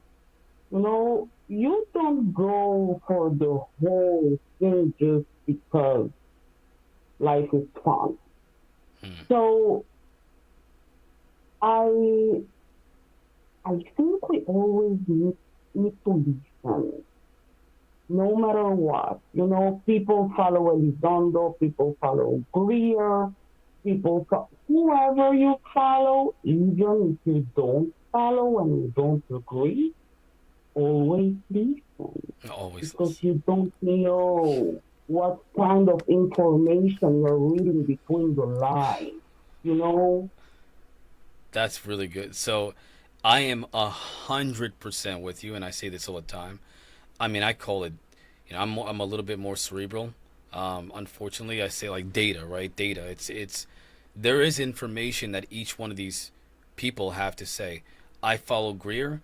I follow Elizondo. I follow Tom DeLong. I follow John Greenwald. I follow Stephen Greenstreet. Yes, I mean, I want yes. to know what each, because guess what? There was a Mm-hmm. time Listen. whenever, yeah, what was his name? Mick West has done some really good work debunking some very, unfortunately, some very, deceptive content out there. That's Yeah. something we want to see. We want to know that if that can be debunked, we need that skepticism to keep us accurate about the things we're looking into. So like all of it, I think 100%, Polly. That is it. That's what I want to kind of present here. Look at it all. Listen to all of it. Don't agree with me. I Just listen. guess what I I would think love to do an is, interview with them. It'd be great. go with your feelings, go Yeah. with your experiences, go with your own mind. It's fine. But when I post something about Greer, for example, okay, for example, and sometimes people come with, oh no, it's Greer, nothing to hear there. Well, no. Kind of keep your enemies closer, you know? Yes. Always Yeah. listen. Always. You never know what info is between There's the lines. always nuggets of truth. Mm-hmm. I Exactly. agree. And then you decide what you want and what you don't want to believe. Mm-hmm. Always listen. Yeah, what goes with, I always say it either takes me one direction or another. I either re-question it altogether and I go a different path, or it reinforces me in what I already believe to be true. So there's Exactly. nothing wrong with, you should always, if not anything, you should always know your enemy as well as you know yourself, if not better. So I like to see what they're up to, even if I've got that type of view of them, then I'm watching them very close. But if I see a switch or I see something that, hey, well, no, this makes sense, I'm continuously reevaluating that. So I think that's a very good Exactly. point. Yes. Very good point. Yes. We need to reevaluate ourselves all the time because what we 100%. thought we knew tomorrow it's gonna be something totally different. Yeah. Yeah. I agree. All these people, these, a lot of these honest people. Now listen, this is what I get frustrated because anyone who claims to know the truth, don't trust them. People who Yeah. say that we don't know the truth, but here's what we do know. Here's what we have in terms of data, analysis, and hypothesis. Right? What do we think it is based off of the data? That's the people that I like to listen to, and take their information, not just take it in as data, but take it in as potential perspective that I should readjust my perspective with. Um, I like that. I like whenever people present it that way. The only thing I have against Greer is that he knows 100%. This is what it is. There's no other way. There's no wiggle room. This is it. Now he could be right. I don't know, but I'm Yeah, but not he going to also took be. credits for the Phoenix Lights. Yeah. Like, You are making my point for me, Coley. oh, Coley. You know what? Maybe I should let you win the debate for me. we both know, yeah. But he does have some people that have given testimony and need to keep himself whatever, even though he Yeah. wants free electricity and he'll charge us less for Oh, his come on. Can you his stop it? You stop things. it. You cut it out. Listen, he doesn't just. We went Okay, out well, from 2,000 to I will say, $575. I Yeah. will say it is amazing what he has done. the Disclosure Project that was, those interviews, those conferences at the National Press Club, when Stephen Greer brought all those witnesses, they brought their DD-214s, and they were willing to testify in front of Congress. And guess what they did? Now, unfortunately, the second time they did the Disclosure Project at the National Press Club, they spoke to ex-members of Congress, but they were real members of Congress. There were people that have served in Congress and that were willing to listen to these witnesses about their experiences. That was Greer. I mean, Greer he orchestrated that entire event. We can't deny. No, I so agree. If it wasn't for Greer, it wouldn't be in the Congress at all. Yeah. So it's 100% true. You can respect the work but not the person, and I think that's a kind of a take that I've always had. John Greenwald, guys, the man is the OG of like documentation. He's got an entire archive, tens of thousands of documents that you can sift through to verify not just UFOs, but like all kinds of stuff about different government organizations and things like that. You could find all kinds of stuff from his archives. How can you deny the work of that man? He paid for it himself out of his pocket. He did the work, the hard work. I just don't agree with his perspective, and I disagree with the man. But I love his work. His work is ironclad. So that's how I think we should, when we're moving forward, that's how we should see it. Even people that were totally, talking about aliens sometimes I feel like even people that were totally for this issue and now they are like kind of against it suddenly. I respect that too, the person just changed his mind. But as Greer, we can talk also about Nick Pope, for example. Like, my feeling is like, the guy knows, but he's never sure about it. So anyway, we have to listen. It's like the controversy will always be there. Yeah. But we've made huge steps to be here. Huge. As Collie said before, this is not like we were 25 years ago. So we are in an amazing place, and the work just needs to go on. We have lots of work. Yeah, I really wish that you said something, and Coley called it out too. You said about holding hands. I am an advocate for peace. I'm an advocate for compassion and empathy.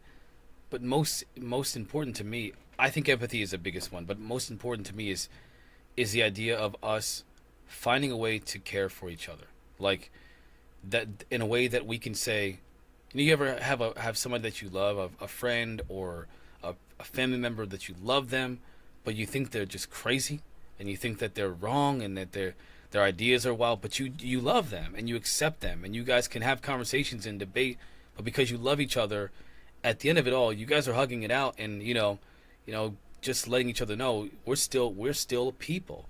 That, I think, is how we need to be. The majority. There's still like 2 family members. I'm like, out. Like, but yeah. Well, you don't want that racist uncle to be like. No, my aunt and I grew out a little scuffle the last 4 years, and I finally was like, out. Like I couldn't do it anymore. We hugged it out until that point, but that was. Sometimes you got to cut people off for your own peace of mind. Yes. But I just wish that we could. I mean, the hope, right? The dream, is one where we can, we can care about each other. We can disagree and differ and an opinion, majority. And still care for each other. And respect. Respect, yeah.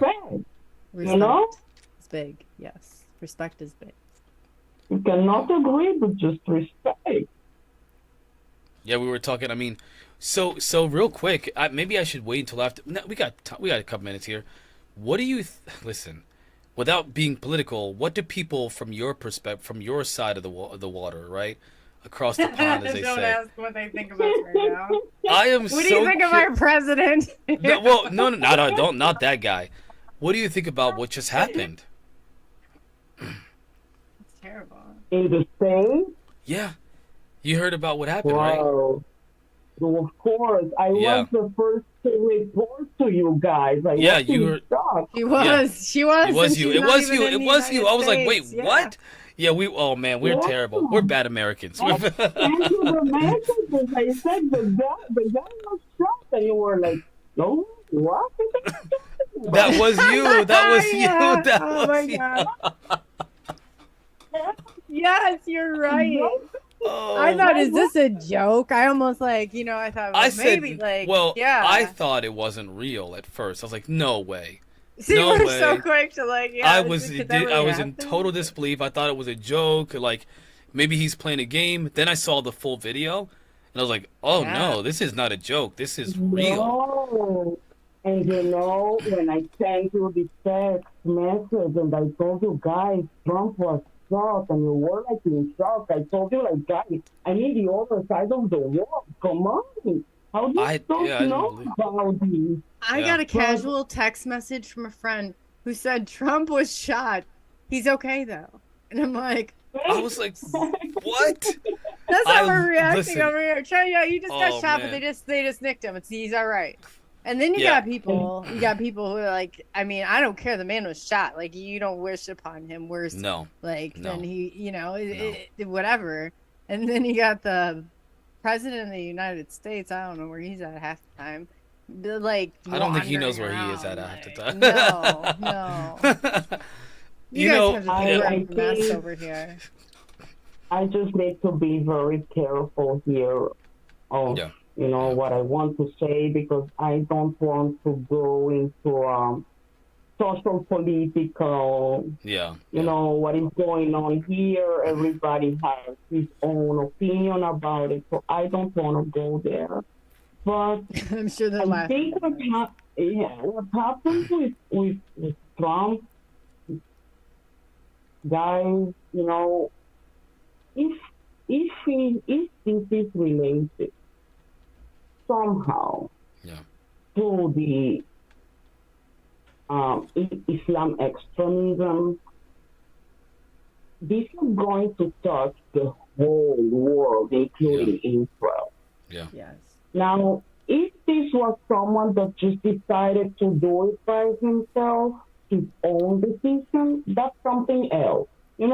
He had his trigger. Well, real quick, let me his just trigger tell you that was the guy that did it, his name was sorry, Timothy man, Timothy Matthew, that was his name, and he's a young 20-year-old Caucasian male. He is I believe he's of the Republican political perspective, but he donated to Democratic causes.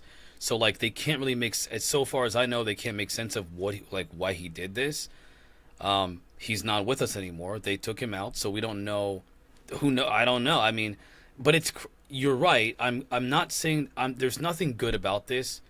At the very least, it wasn't like a gay, black, Muslim, trans, activist, Antifa. If it was any one of those things, I'd be hiding in my basement right now. Because it doesn't matter what the reason is. They've already looked at this from those perspectives, that these are the people that did it to him. But it was just a kid.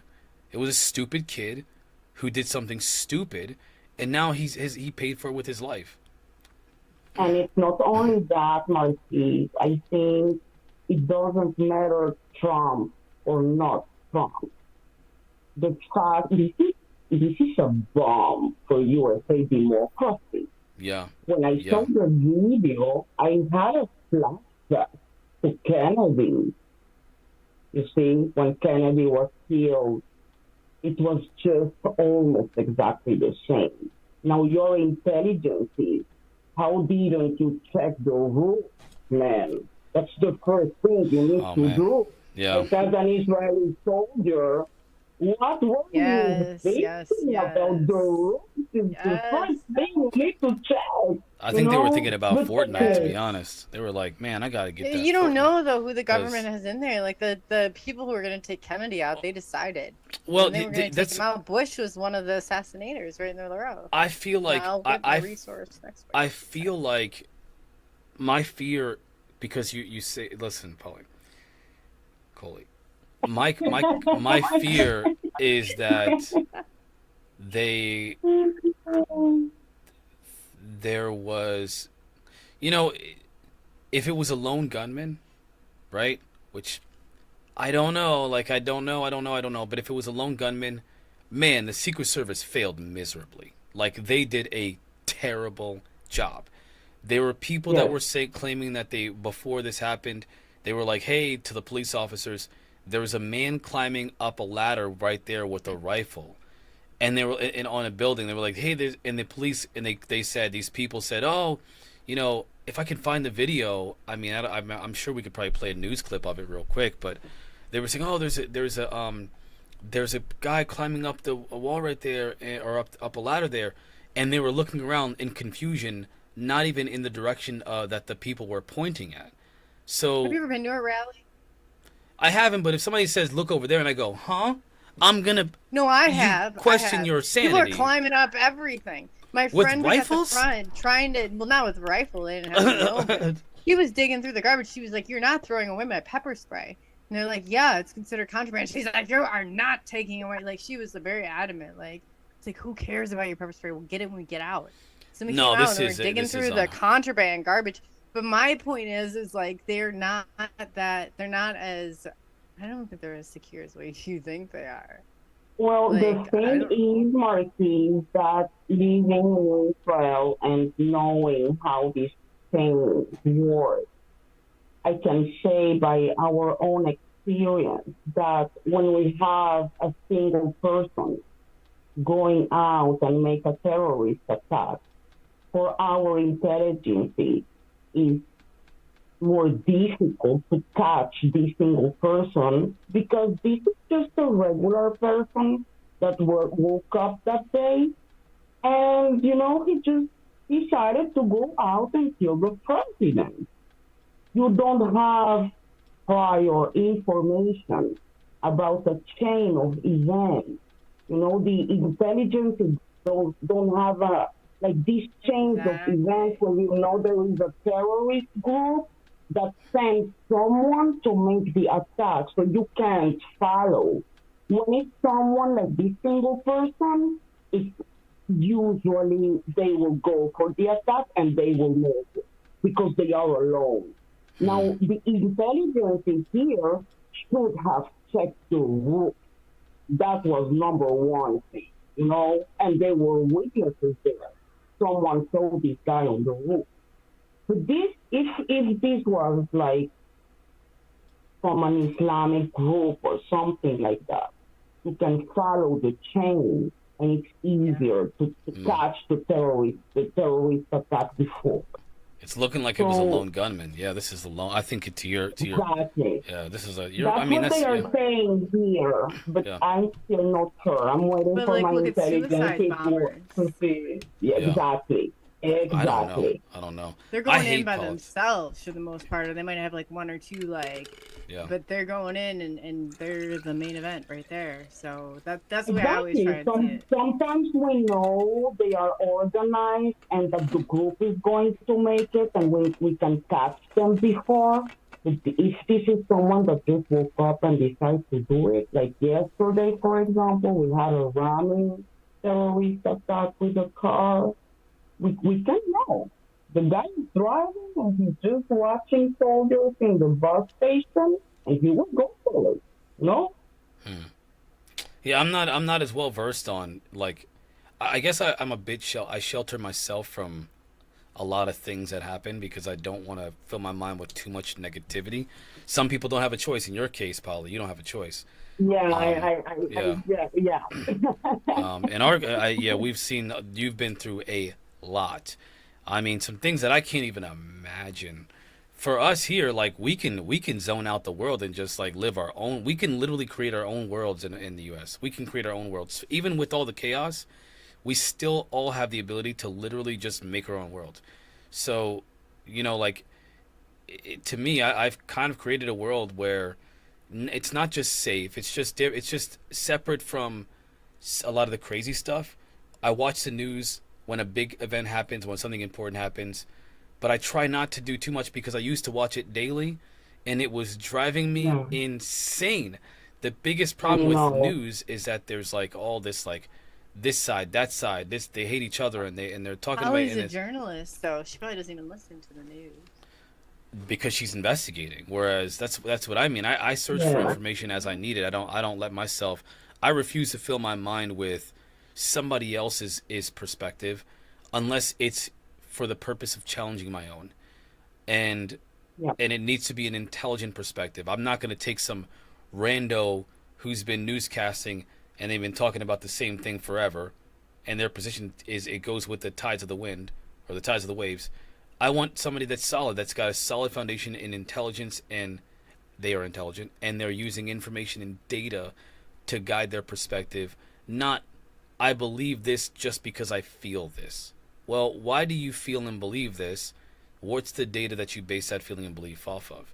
And there aren't a lot of people, and I don't know, it's hard to find news that does that because it's all Yeah. about making money and appealing to your, the people that just Yes. like your stuff. And it's not only that, it depends, in the channel news, in the kind of news, in the journalist news, in if the people love your country or not. Because, there are many people hating Israel like forever or loving Israel forever or after the attack. So everything is so biased, you know. That's why in my own page I also try to post like true information about Yeah. what's happening in Israel. Because if not, guys, all the world is crazy with the information. Mm-hmm. And trying to relate this to the alien side, I'm just wondering, and I hope that we are going through some kind of huge change. I hope all this pain and I hope we will become better human beings. After all, we will learn somehow that this is not the way, wars, uh, like we didn't have an option. We needed to do this because we were raped and butchered and slaughtered and kidnapped. We didn't have another option. But this is not good for no one. We want peace for all the world. And we need everybody to be okay. So I hope this will bring us to a better place for all the humankind.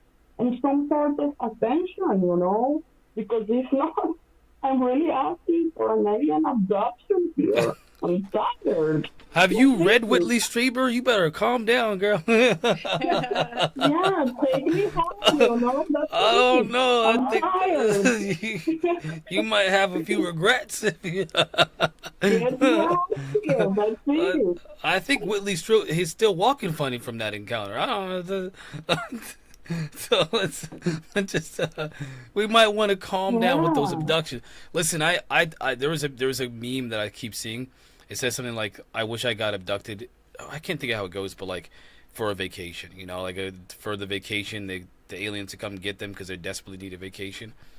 All seriousness, you know, the fact that we feel that way about just being here on the planet that we live on, I I always think about how insane it is that we have a world that's plentiful in life, it's abundant in resources. We have the means to live symbiotically with nature. There are people This like is a beautiful planet. the most diverse planet in the visible universe, and we are destroying it unnecessarily. Yeah. There's a woman. I'll think of her here in a little while.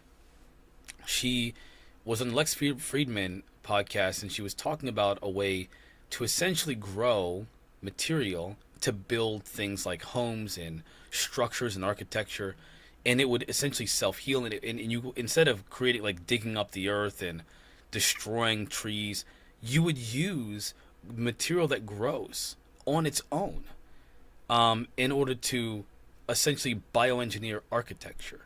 Now imagine a world, and I've always thought about this. Imagine a world. Wow. Yeah, it's. I'm gonna, once I get her name, we'll talk about it here after the break. We're gonna go on break here in about 30 seconds. So hang tight for us, everybody. Paulie, it's so good to have you. If you can hold for a little bit longer, we're gonna go on break. When we do, just mute your mic for a second. You can turn the camera off. We're gonna listen to the theme, one of our mid-break songs, and then we'll be back in about 3 to 5 minutes. Everybody, grab your drinks. Perfect. Yeah, we'll be right back, everyone. So hang tight. All right.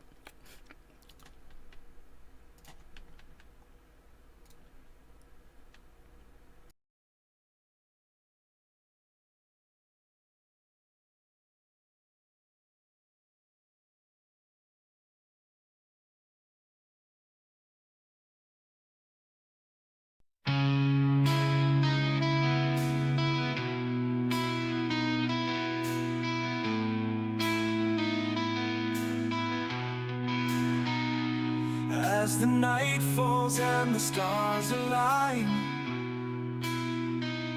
Coley Marquis Show takes us on a ride through the cosmos, the unknown, where mysteries of the universe are shown. Questions arise, curiosity grows. Are we alone? Only time knows. UFOs, aliens, paranormal sights. Experts share their knowledge under the lights. Did the government recover a crashed UFO? Or alien bodies hidden, where do they go? Sean Mac's alien agenda, is it right? Will the truth finally come to light?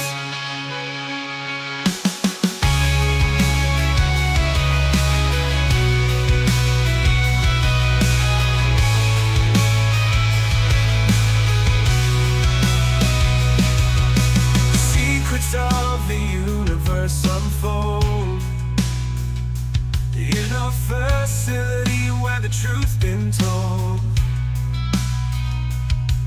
Conspiracies and cover-ups entwine. As we search for answers, will we find in the shadows the truth awaits? UFOs, aliens, paranormal sights. Experts share their knowledge under the lights. Did the government recover a crashed UFO? Or alien bodies hidden, where do they go? Sean Mac's alien agenda, is it right? Will the truth finally come to light?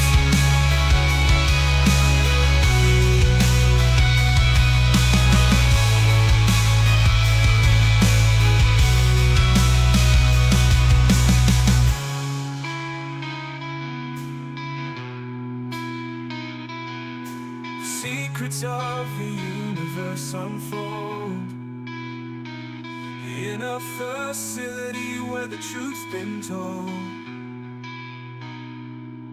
Conspiracies and cover-ups entwine. As we search for answers, will we find in the shadows the truth awaits? In the shadows the truth awaits. UFOs, aliens, paranormal sights. Experts share their knowledge under the lights. Did the government recover a crashed UFO? Or alien bodies hidden, where do they go? Sean Mac's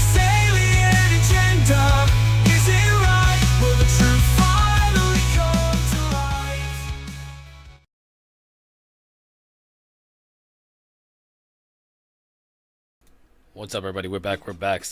Thank you for being so patient, everyone. We are back. I'm going to bring Polly and Coley back with us here. So Polly and Coley are still with us. Coley had to drop off for a second. She's getting a storm. If you don't know, she gets like 400 million of them every single day. I'm kidding. I exaggerate. This obviously. There's a lot of them though. She gets a ton of storms on many occasions, and they're severe for a very short period of time, but they're still severe. I mean, tornadoes. I believe she gets a lot of tornadoes, and so I can't remember the number she gave me. It was such an astronomical number. It was like, what? How do you even live your life with that many tornadoes? And it's getting worse. So let's all, hope that she's okay. I know, as far as I know, she said she's okay. So, yeah. But anyway, thank you for all being here. You are watching and listening to, on the radio side of things, the Coley and Marquis Show. We are with Polly. She's part of the team. She's part of our team. She's helping keep everything running smoothly and keeping the whole the whole back end of things going, especially on the social media side. So we really appreciate that. She's one of many, but she's definitely very, very important to us. So, and I found her name. Yeah, of course. No, thank you, everybody. Just in case, give a special thank you and show some love, because Polly she's a real one. So, Polly, Neri Oxman. Neri Oxman. She's. I used to go to sleep listening to this podcast by Lex Friedman. Let me pull up her bio real quick. Neri. She's really interesting. And Lex is amazing. she is amazing. She's beautiful. She's intelligent. She's a pioneer in like what she does. I've never even heard of. There's a specific name for the type of work that she does, and it has to do with like growing. This is like regenerating stuff from their own material somehow. Yeah, so I got a quick bio here. So let me just tell you a little bit about that. So the bio goes as follows. She's a renowned architect, designer, and professor who works seamlessly blending art, science, and technology together. She is widely recognized for pioneering the field of material ecology. That's what it's called. Material ecology, which involves the study and design of products and buildings that integrate with their environment. So using biological principles in computational design techniques together. There was this design she made where she used like silkworms to build this like outdoor canopy that had all kinds of different benefits to doing it. And by the way, it was just using nature, using these silkworms to build this thing. And imagine if you could, using obviously different bio engineered or bio-designed, other material, it would grow it instead of having to cut trees down, and doing it in a way that doesn't hurt the environment, but where we can live symbiotically with the environment. That's what she does. She's actually she was born in, get my pronunciation right, Haifa, Israel. Haifa, yes. Yeah. Oh, really? Yeah, she's from Haifa, Israel. She does. And she got her university. She went to the university in Jerusalem, and then she went. She's learned architecture and everything here in the U.S. But she's amazing. Really? She's amazing. I love her work. I'm gonna check that. That's so interesting. That gets me also to the fact that you can maybe do the same thing with human tissues. I'm gonna send I you. got too far away. I really went far away now, but I'm thinking of biologically how this can help too. I mean, I don't know. Yeah, I'm gonna send you this link here so you can see who she is. Great. Yeah. But she lives in the States now. She lives in the States now. I think she might live in London. Let me actually look here. Hold on one second. Is she in London? That could be an amazing solution for so many places where, people need like homes and so many things.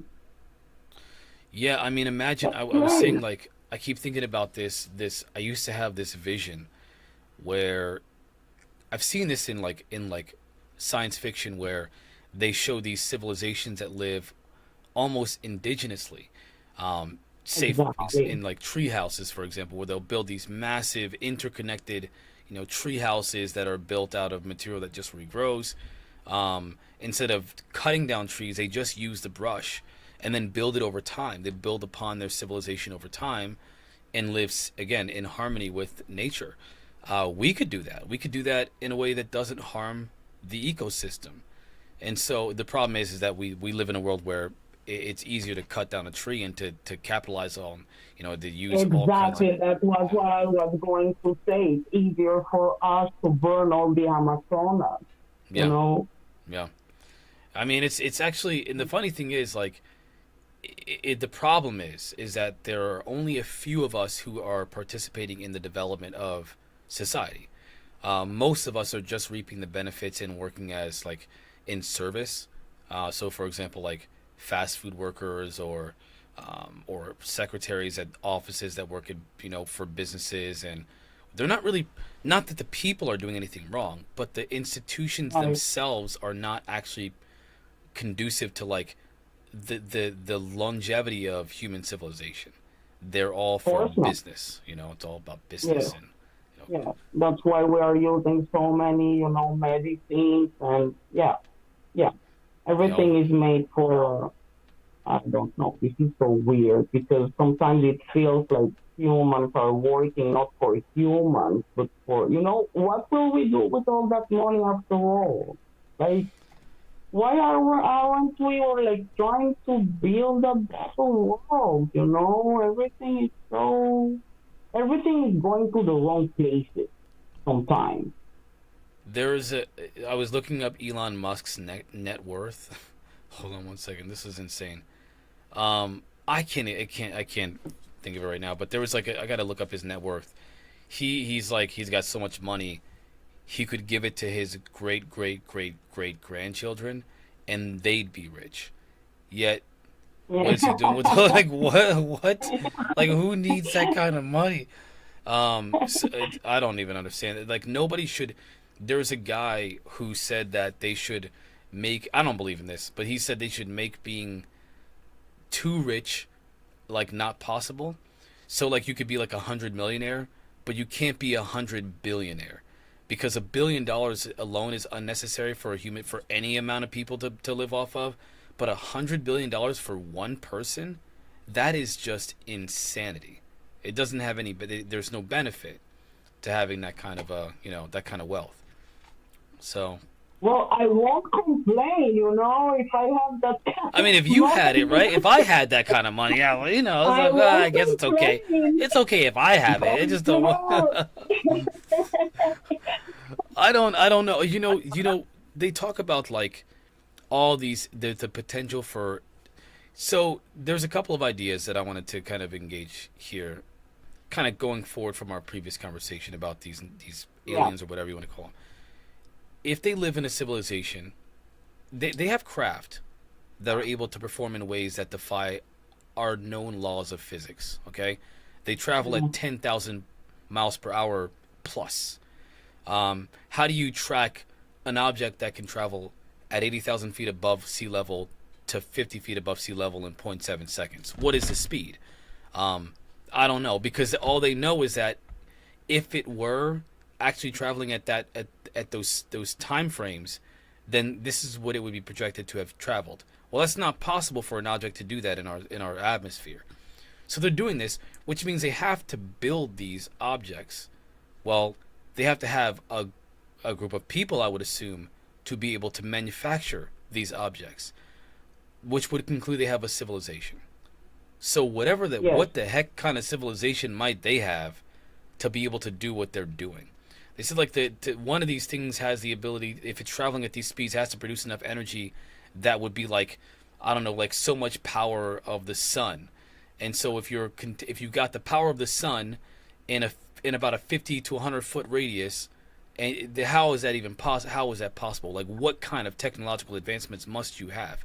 I don't think 50 years is yeah, going to do it. I'm thinking thousands, if not millions of years of learning about technology to get to that point. If they're if they're on the natural progression like we are, what do you think their civilization might be like? Oh my God. The Jetsons. When we saw the Jetsons like 30 years ago.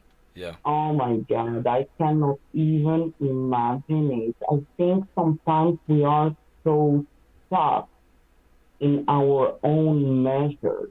You know, we see seconds, hours, days, years in our own perspective. Mm. But 1 second in planet Earth may be nothing there outside. For them, 1 kilometer is like nothing. Yeah. You know, for us it takes 1 hour. So I think it's really related to our perspective as humans, the way we see, or we need to see our things because we need to count our days, our hours, our seconds, you know. But I don't think it is the way it works out there. See? So, have you ever seen? Do you watch movies a lot or anything? Like, are you into like watching movies and stuff like that, sci-fi? I do, and I was thinking about your civilization question. I think what we see here is just like we are in diapers, you know, Marquis. Yeah. If we Yeah. had the opportunity to go to another planet, we would see this so unimaginable thing. You know, maybe, well, I cannot even imagine it because we don't even know what kind of species we have Yeah. there. So if you have giant spiders, That have even in intelligence. other Yeah. planets, what kind of society is that? But they have it, you know, like I don't know, termites. Like each one of us has his society. It doesn't matter if you're like animals or us human beings or even plants and trees. So complicated. And still, maybe there are societies that look more primitive than us. So See, I there's don't think we are in the same evolvement here, the same development. probably one of my favorite. I don't care what anybody says. One of my favorite sci-fi universes is Ridley Scott's Alien series. I got really into that. There's a lot of lore and backstory to that, but ultimately there's a. Have you ever seen the movie Prometheus? No. Okay, this is great. If anybody has not seen the movie Prometheus, cover your ears. There will be spoilers. There are two movies. One of them is Prometheus. The second one is called Alien Covenant, and they're supposed to be like the before the Alien series came out. There's like Alien 1, 2, 3, whatever. Before that came out, Yes. there's Alien versus Predator and all that. There was this Prometheus, which is a spaceship essentially. Well, it's like they're looking for this place. Earth in the future is looking for a place that they found directions in cave walls on Earth to a star system that has life, and it's Earth-like. It's supposed to be where they believe it's where like where we're being invited to this place. Like, hey, look, our ancestors were saying that this is the star system. We have the technology now to go there. So they sent an expedition to go there. This rich guy, kind of like Elon Musk, sends this expedition to go there. And I won't reveal too much, but they go there and they find out that there are these beings called the engineers. Now listen, there's a lot in between what I'm saying, so I'm not giving too much away, but the beings are called engineers. And they essentially created us. They in the very beginning of the movie, one of them gets dropped off by this circular shaped craft that doesn't, it's not a closed circle. It's not a closed circle. It kind of has like an opening at the end, more like an O that has a cutout on the one side. and it Okay. drops off one of the beings, and he's giant. He's a huge being, like 8, 9, 10 feet tall being, and he drinks this cup of liquid, and as he does, it kills him. It disintegrates his entire body, and he does this by a waterfall, and he falls into the waterfall and disintegrates into nothing. But when you look under a microscope, it shows you that the DNA from that being is being The transformed, DNA. and Yeah. that essentially goes into the ocean, and it pollinates the earth. Hence, life and humans and everything else. We come from them, the engineers, from their Oh, wow. sacrifice. Now, here's the interesting thing. The cup is like a granite. It looks like a granite cup. Not that it is, but that's what it looks like. So you have to think, who uses granite cups, right? Monks use granite cups. They use these granite grinders to grind herbs, to create medicines. And so when you see this granite cup, it gives a bit of an idea that this is a civilization that is ancient and has stuck to some of the ancient practices, like these medicines, but in a futuristic technological way. So there's an element there that really reveals some really good lore. Now, the engineers live on a planet in this star system. We went to a star system that humans on Earth have been saying, and this star system houses a planet that does allow for human beings to be on, but it's hostile to us. So luckily, they just so happen to land where there's a craft, and they go into the craft, and it's breathable. There's an atmosphere that is artificial in the craft, but there's a mountain that has grown. And if you have to imagine, it takes thousands or millions of years, whatever, to grow a mountain, which means this object's been there for a long millennia, if not Yeah. more. And it still has an atmosphere, an artificial atmosphere working inside. They find the engineers. Unfortunately, that's where things go south. They find out that the engineers don't like us. Not at all. As a matter of fact, they were on their way to destroy us. And What? something went wrong, and they got stuck on this planet. So at the very end of the movie, and listen, there's so much more. I'm not ruining too much. There's at the very end of the movie, the one survivor and an artificially intelligent robot survives, and they go to the planet that these engineers come from to wreak havoc on them. They brought a weapon. I'm not going to tell you what it is, but they brought a weapon. They were going to unleash it on Earth, but instead, this girl decides we're going to unleash it on the engineers for what they were going to do to us. So the next movie is called Alien Covenant. In this movie, you find out they've got an entire civilization, and you get some kind of an idea that this civilization, they're like monks. They live like monks. They have robes, and they have these rituals, and they have like this very, archaic way of life that's very close to nature, but blended with technology. And so they go to the engineers, and it doesn't turn out well for anyone. That's as far as I'll go. But the premise, the whole point of me mentioning that is that the idea that this civilization is so far, we're talking millions of years older than us. So they're That's so amazing. engineered they can create life, right? But yet they live like monks. And some of them travel the universe to seed and destroy life accordingly. That's kind of the impression that I get about these beings. I don't think that they're like, it would be, in my opinion, it would be cooler if they were like the Jetsons, but I think they're more like the engineers. That's what I think. So, I can't hear you. I'm sorry. I'm sorry. Oh, there we Yeah. go.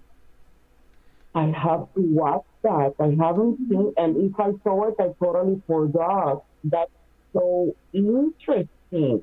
Oh, it's really good. Because think about if we could use our resources, money, in order to progress and make this planet better without all this ego and talking, like monks, Yeah. but still doing the best for Yeah. our society. Yeah. Not in order to kill other planets, but No, for our but- own wealth and good. That's amazing. Well, I mean, Elon Musk wants to seed life on Mars because he thinks that well, he doesn't explicitly say this often, but occasionally he gets kind of pessimistic about the world. He's mostly concerned about AI. He thinks they're going to destroy us all, but also about a potential, end to this world where we will have nowhere to go. We only have one planet. We don't have anywhere else to go. If this world gets destroyed by nuclear war, by a cataclysm, by, global warming, whatever, where do we have to go? And his mission, his vision is to see life somewhere else so that we can survive as a civilization, that one day, even if he doesn't survive to see this vision, at least begin the possibility to terraform another planet so we can survive elsewhere. If this planet no longer becomes So viable. what would be your thoughts on that? Do you think aliens are here in order to watch on us and just like they don't want us to explode this planet, or they are more integrating and kind of making more stuff here inside other than just watch on us? So I'll answer this question, but if you have to go, I've kept you for quite some time. You can go. I just saw in the chat. I didn't realize if you have to go, Polly. By all means, please. This has been wonderful. I will answer the question and then I will let you tend to your family because that is more important. You're right, Scott. Thank you for that catch, man. I was engrossed in this conversation. I think there are many possibilities. The strongest ones that I've come to like, not to necessarily like them, but I tend to believe, are one, that they are like the engineers. That we are insignificant, that they don't care, that we are more of an experiment than a child, and that the experiment, well, eventually it has to end. And I think we've done a terrible job. If their goal was to see what we had a mission to do something else, I think we failed. And I do think that I think the experiment will eventually come to an end by their hands. That's one possibility. The other is that there are opposing factions, if you will. One in our favor, if you will, one not in our favor. And the one that's not in our favor is wreaking havoc on this planet. And I think that they are responsible for and behind literally all of the world events that are negative and bad. And I think that they're working through humans, either through some kind of a consciousness transfer, through maybe a worship, maybe rituals, maybe the occult, maybe even without anybody even knowing. They're working through humans to keep perpetuating chaos and violence and negativity in this world for their own benefit. And potentially to maybe one day take over this planet, maybe so. But I think more likely, because there's 8 billion of us now, why let us grow? Why not destroy us beforehand? I think more likely is that they need the chaos. The chaos gives them some kind of a benefit. And it has to do something with us, and not just physically, but I think it has to do with our consciousness, our soul, whatever it is. I think that they're interested in that. So the good side, if there are benevolent or good ones, I don't think they like this. And I think that there's a conflict between the two of them, and we're right dab in the middle of it. So those are my two beliefs that are possible. Hmm. But I don't know. I have no idea. Yeah. I have no idea. How could I? Yeah, it's so difficult to know. We really don't know. Sometimes it feels really that there are like dark forces trying to control everything, and in the other side, we hear them trying to mess up with our youth, and I don't know. I mean, if they cared about us, if they loved us, then why let us do this to ourselves? They could have stopped this when we were hunter and gatherers, when they first developed. Well, maybe that is not depending on them. We are doing this to ourselves by decision. If they can interfere at all, then they can at least do it for good. I think that this is why I don't think they're here to help us. At least not the ones that are interacting with us at large. If they were here to help, they are doing something. They are engaging humanity. They're showing up at our nuclear facilities. They're showing up at our military training exercises. They are toying with pilots. They're abducting humans against our will, and they've been doing this for thousands of years. They can interfere in some way, so why not do it in a way that helps us? I think that if anything, if they're not bad, they're neutral, and they have their own agenda, and we're not as important as we believe we are. Either way, I think we should know. Whatever the truth is, I haven't. First of all, I want to conclude. I really don't know.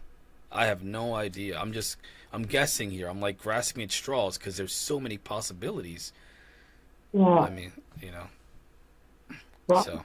I agree. We'll see. Now, I'm gonna give my boy a breakfast. Yeah. And I'll be back in 2 minutes. Okay. Okay. All right, Paulie. Hold Be on. here. I'll be right back. I'll be here. I'll be right back, guys. All right. That was awesome, guys. That's the first time that I've had a conversation with Paulie. I'm really excited about being able to do that.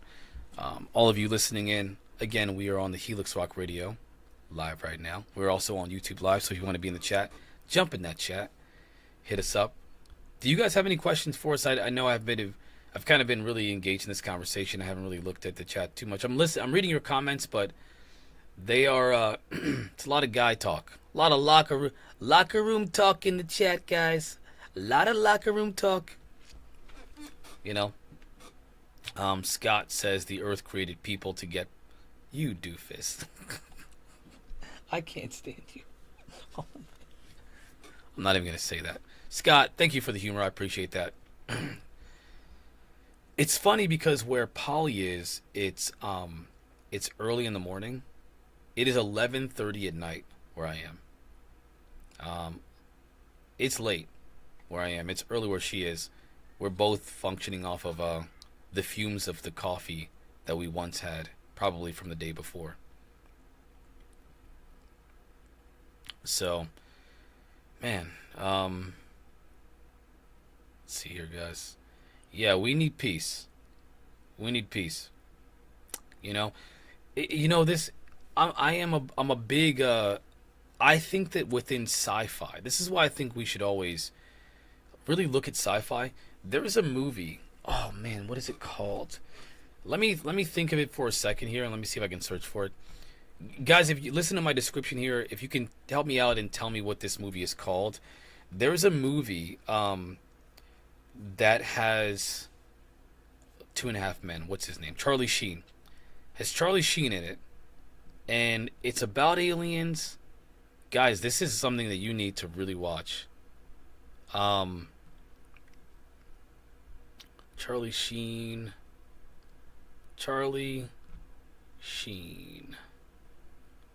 And in this movie, he is like a journalist, actually, I think. And he, let's see, I'm going to find this freaking movie. The Arrival. Or it's called Arrival. Is it Arrival or The Arrival? Which one? Let's see. The Arrival.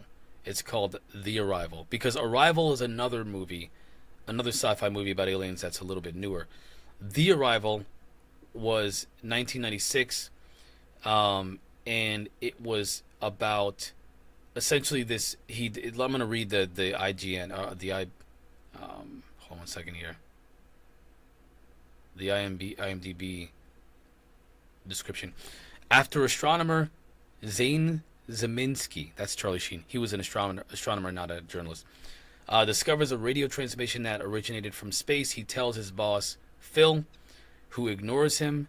Zane is promptly fired and decides to investigate the signal himself. Now, hold on.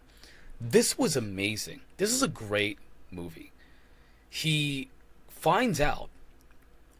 He goes in down this rabbit hole where he's like, oh, there's a signal and something's weird about it, and he sees this little kid, this little boy, and this little boy becomes a friend of his, and he teaches him about the radio signal, and the little boy is very curious and interested in the radio signal. Well, he finds out. He finds his freaking facility by digging and digging and digging, loses his girlfriend, goes to like Mexico or something like that. Yeah, finds his facility, that on the surface just looks like a regular facility, but underneath the facility, deep within the underground, is another facility. And there are people who are not people, but they look like people. And they're trying to essentially terraform the earth through global warming. They're accelerating all of our polluting and all of our carbon emissions and all that stuff like that, because they're trying to terraform the planet for them to take over the world. This is bizarre, and it's in this like random obscure location that has a UFO. Now, do you guys remember when Ross Coulthart said there's this massive UFO somewhere that's not in the US, at a facility somewhere that's underground, and it's so big they can't move it? Well, this movie made me wonder, oh my gosh. Obviously, I'm not saying that Ross Coulthart suggested that their aliens are terraforming the planet. I'm just saying that it was just so interesting to hear, to like see like, oh, wait a minute, this movie's talking about a UFO at a location outside the US, in Mexico, underground, with aliens that look like people. They look like us, but they transform into something very different. It's a really interesting movie. Very, very interesting. And honestly, super creepy. I don't know if you guys have all seen it or not.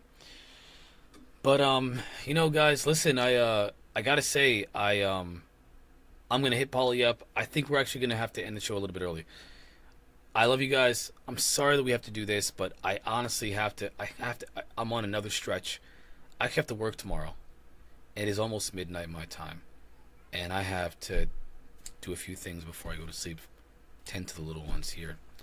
So I want to say thank you all for being here. I'm sorry for having to end a little bit earlier, but hey, listen, I wanted to make sure we did a show because last night we couldn't. I didn't want to leave you guys hanging again. So here we are. We made it work. Polly, I'm gonna have to end a little bit early. I'm so sorry, Polly.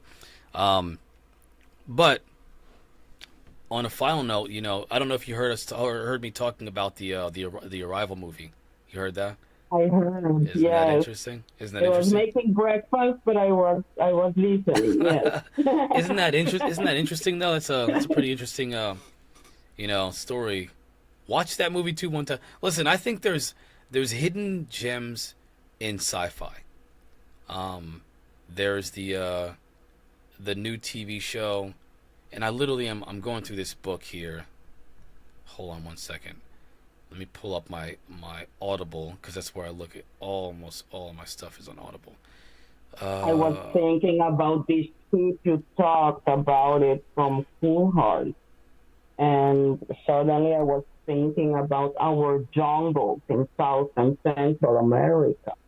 You know, I was born in Colombia, and you have this jungle where you can even see from a plane what the hell is down there. You know, I'm sure inside our jungles we have full of caves and petrolifics and you name it. It is so huge. And this is all our Native American culture there. I think all our information is there. We just don't know it. Polly, if I had an Iron Man suit, okay, just hypothetically, let's say they gave me the Iron Man suit, I would go into the Amazon jungle, all the jungles. I would be looking through everything I could find. I'd map it all out so I can know where I'd map it all out. I'd go into every single nook and cranny, see if I can find Bigfoot, see if I can find Loch Ness, or not, all these different creatures, because they say they're all in the jungles, I would be looking for everything. No, let's do it. I want to see it. All right, let's build it. We're gonna start a company to build an exosuit to travel the world, oceans and all. Let's make an expedition to our South American jungle. We have our home in Bogota, so we have where to stay, and we just we got the hoverboards and all. Look at that. She's thinking ahead. That's it. It's a day. That's awesome. All right, Paulie. I'm gonna head out. I'm gonna go to sleep. I am so tired. It has been such a pleasure talking to you. I really love talking to you. Good night, guys. This was awesome. Thank you for the invite, and I will see you next time. I'll see you next time. Thank you so much, Paulie. All right.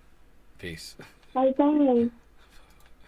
All right, guys. I'm definitely gonna be hitting the sack. So, thank you guys. And again, thank you for being present. Thank you for having the conversation with me. I'm telling you, I am running on fumes. I'm so sorry we're ending a little bit early here, but I'm just glad we got a chance to have the show at all. And Coley held on as long as she could. Guys, we're literally doing this. This is a love project because we could be sleeping right now. We should be sleeping right now, but I love doing this. I love talking to you guys and talking about these things. And I don't know why you listen to our rants. First of all, I don't know why you listen to me at all. What's wrong with you? But I'm glad you do. And we're doing the best we can. So bear with us. Stay with us, guys. We're doing everything we can. We love you guys. I'll catch you guys later. I'll see you next week, of course. We have a lot coming for you. We will work it all out. Until next time, everyone. Peace.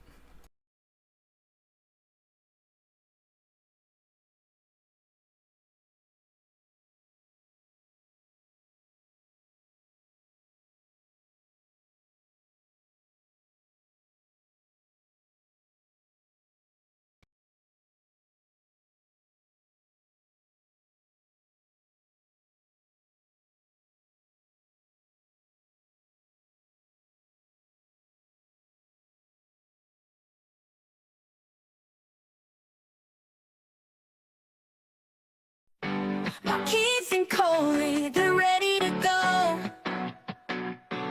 Talking about aliens, UFOs, and the unknown. The talk show is buzzing, the excitement grows. Exploring the mysteries that the universe holds. Get ready to dive into the world of the paranormal. Welcome to the Coley and Marky Show, where we uncover the secrets that nobody knows. From aliens to UFOs, we're ready to explore. Strap in and get ready for a wild ride for sure.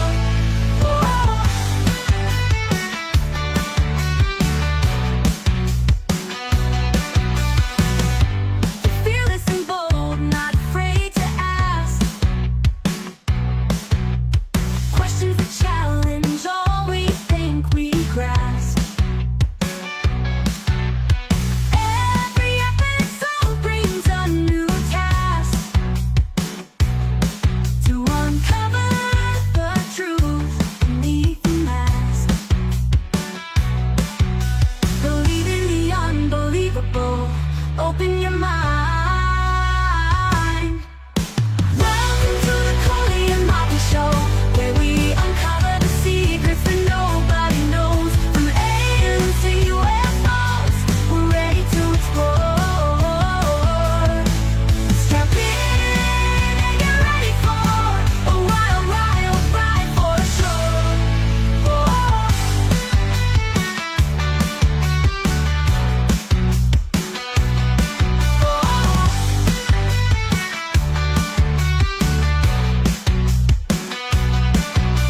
Welcome to the Coley and Marky Show, where we uncover the secrets that nobody knows. From aliens to UFOs, we're ready to explore. Strap in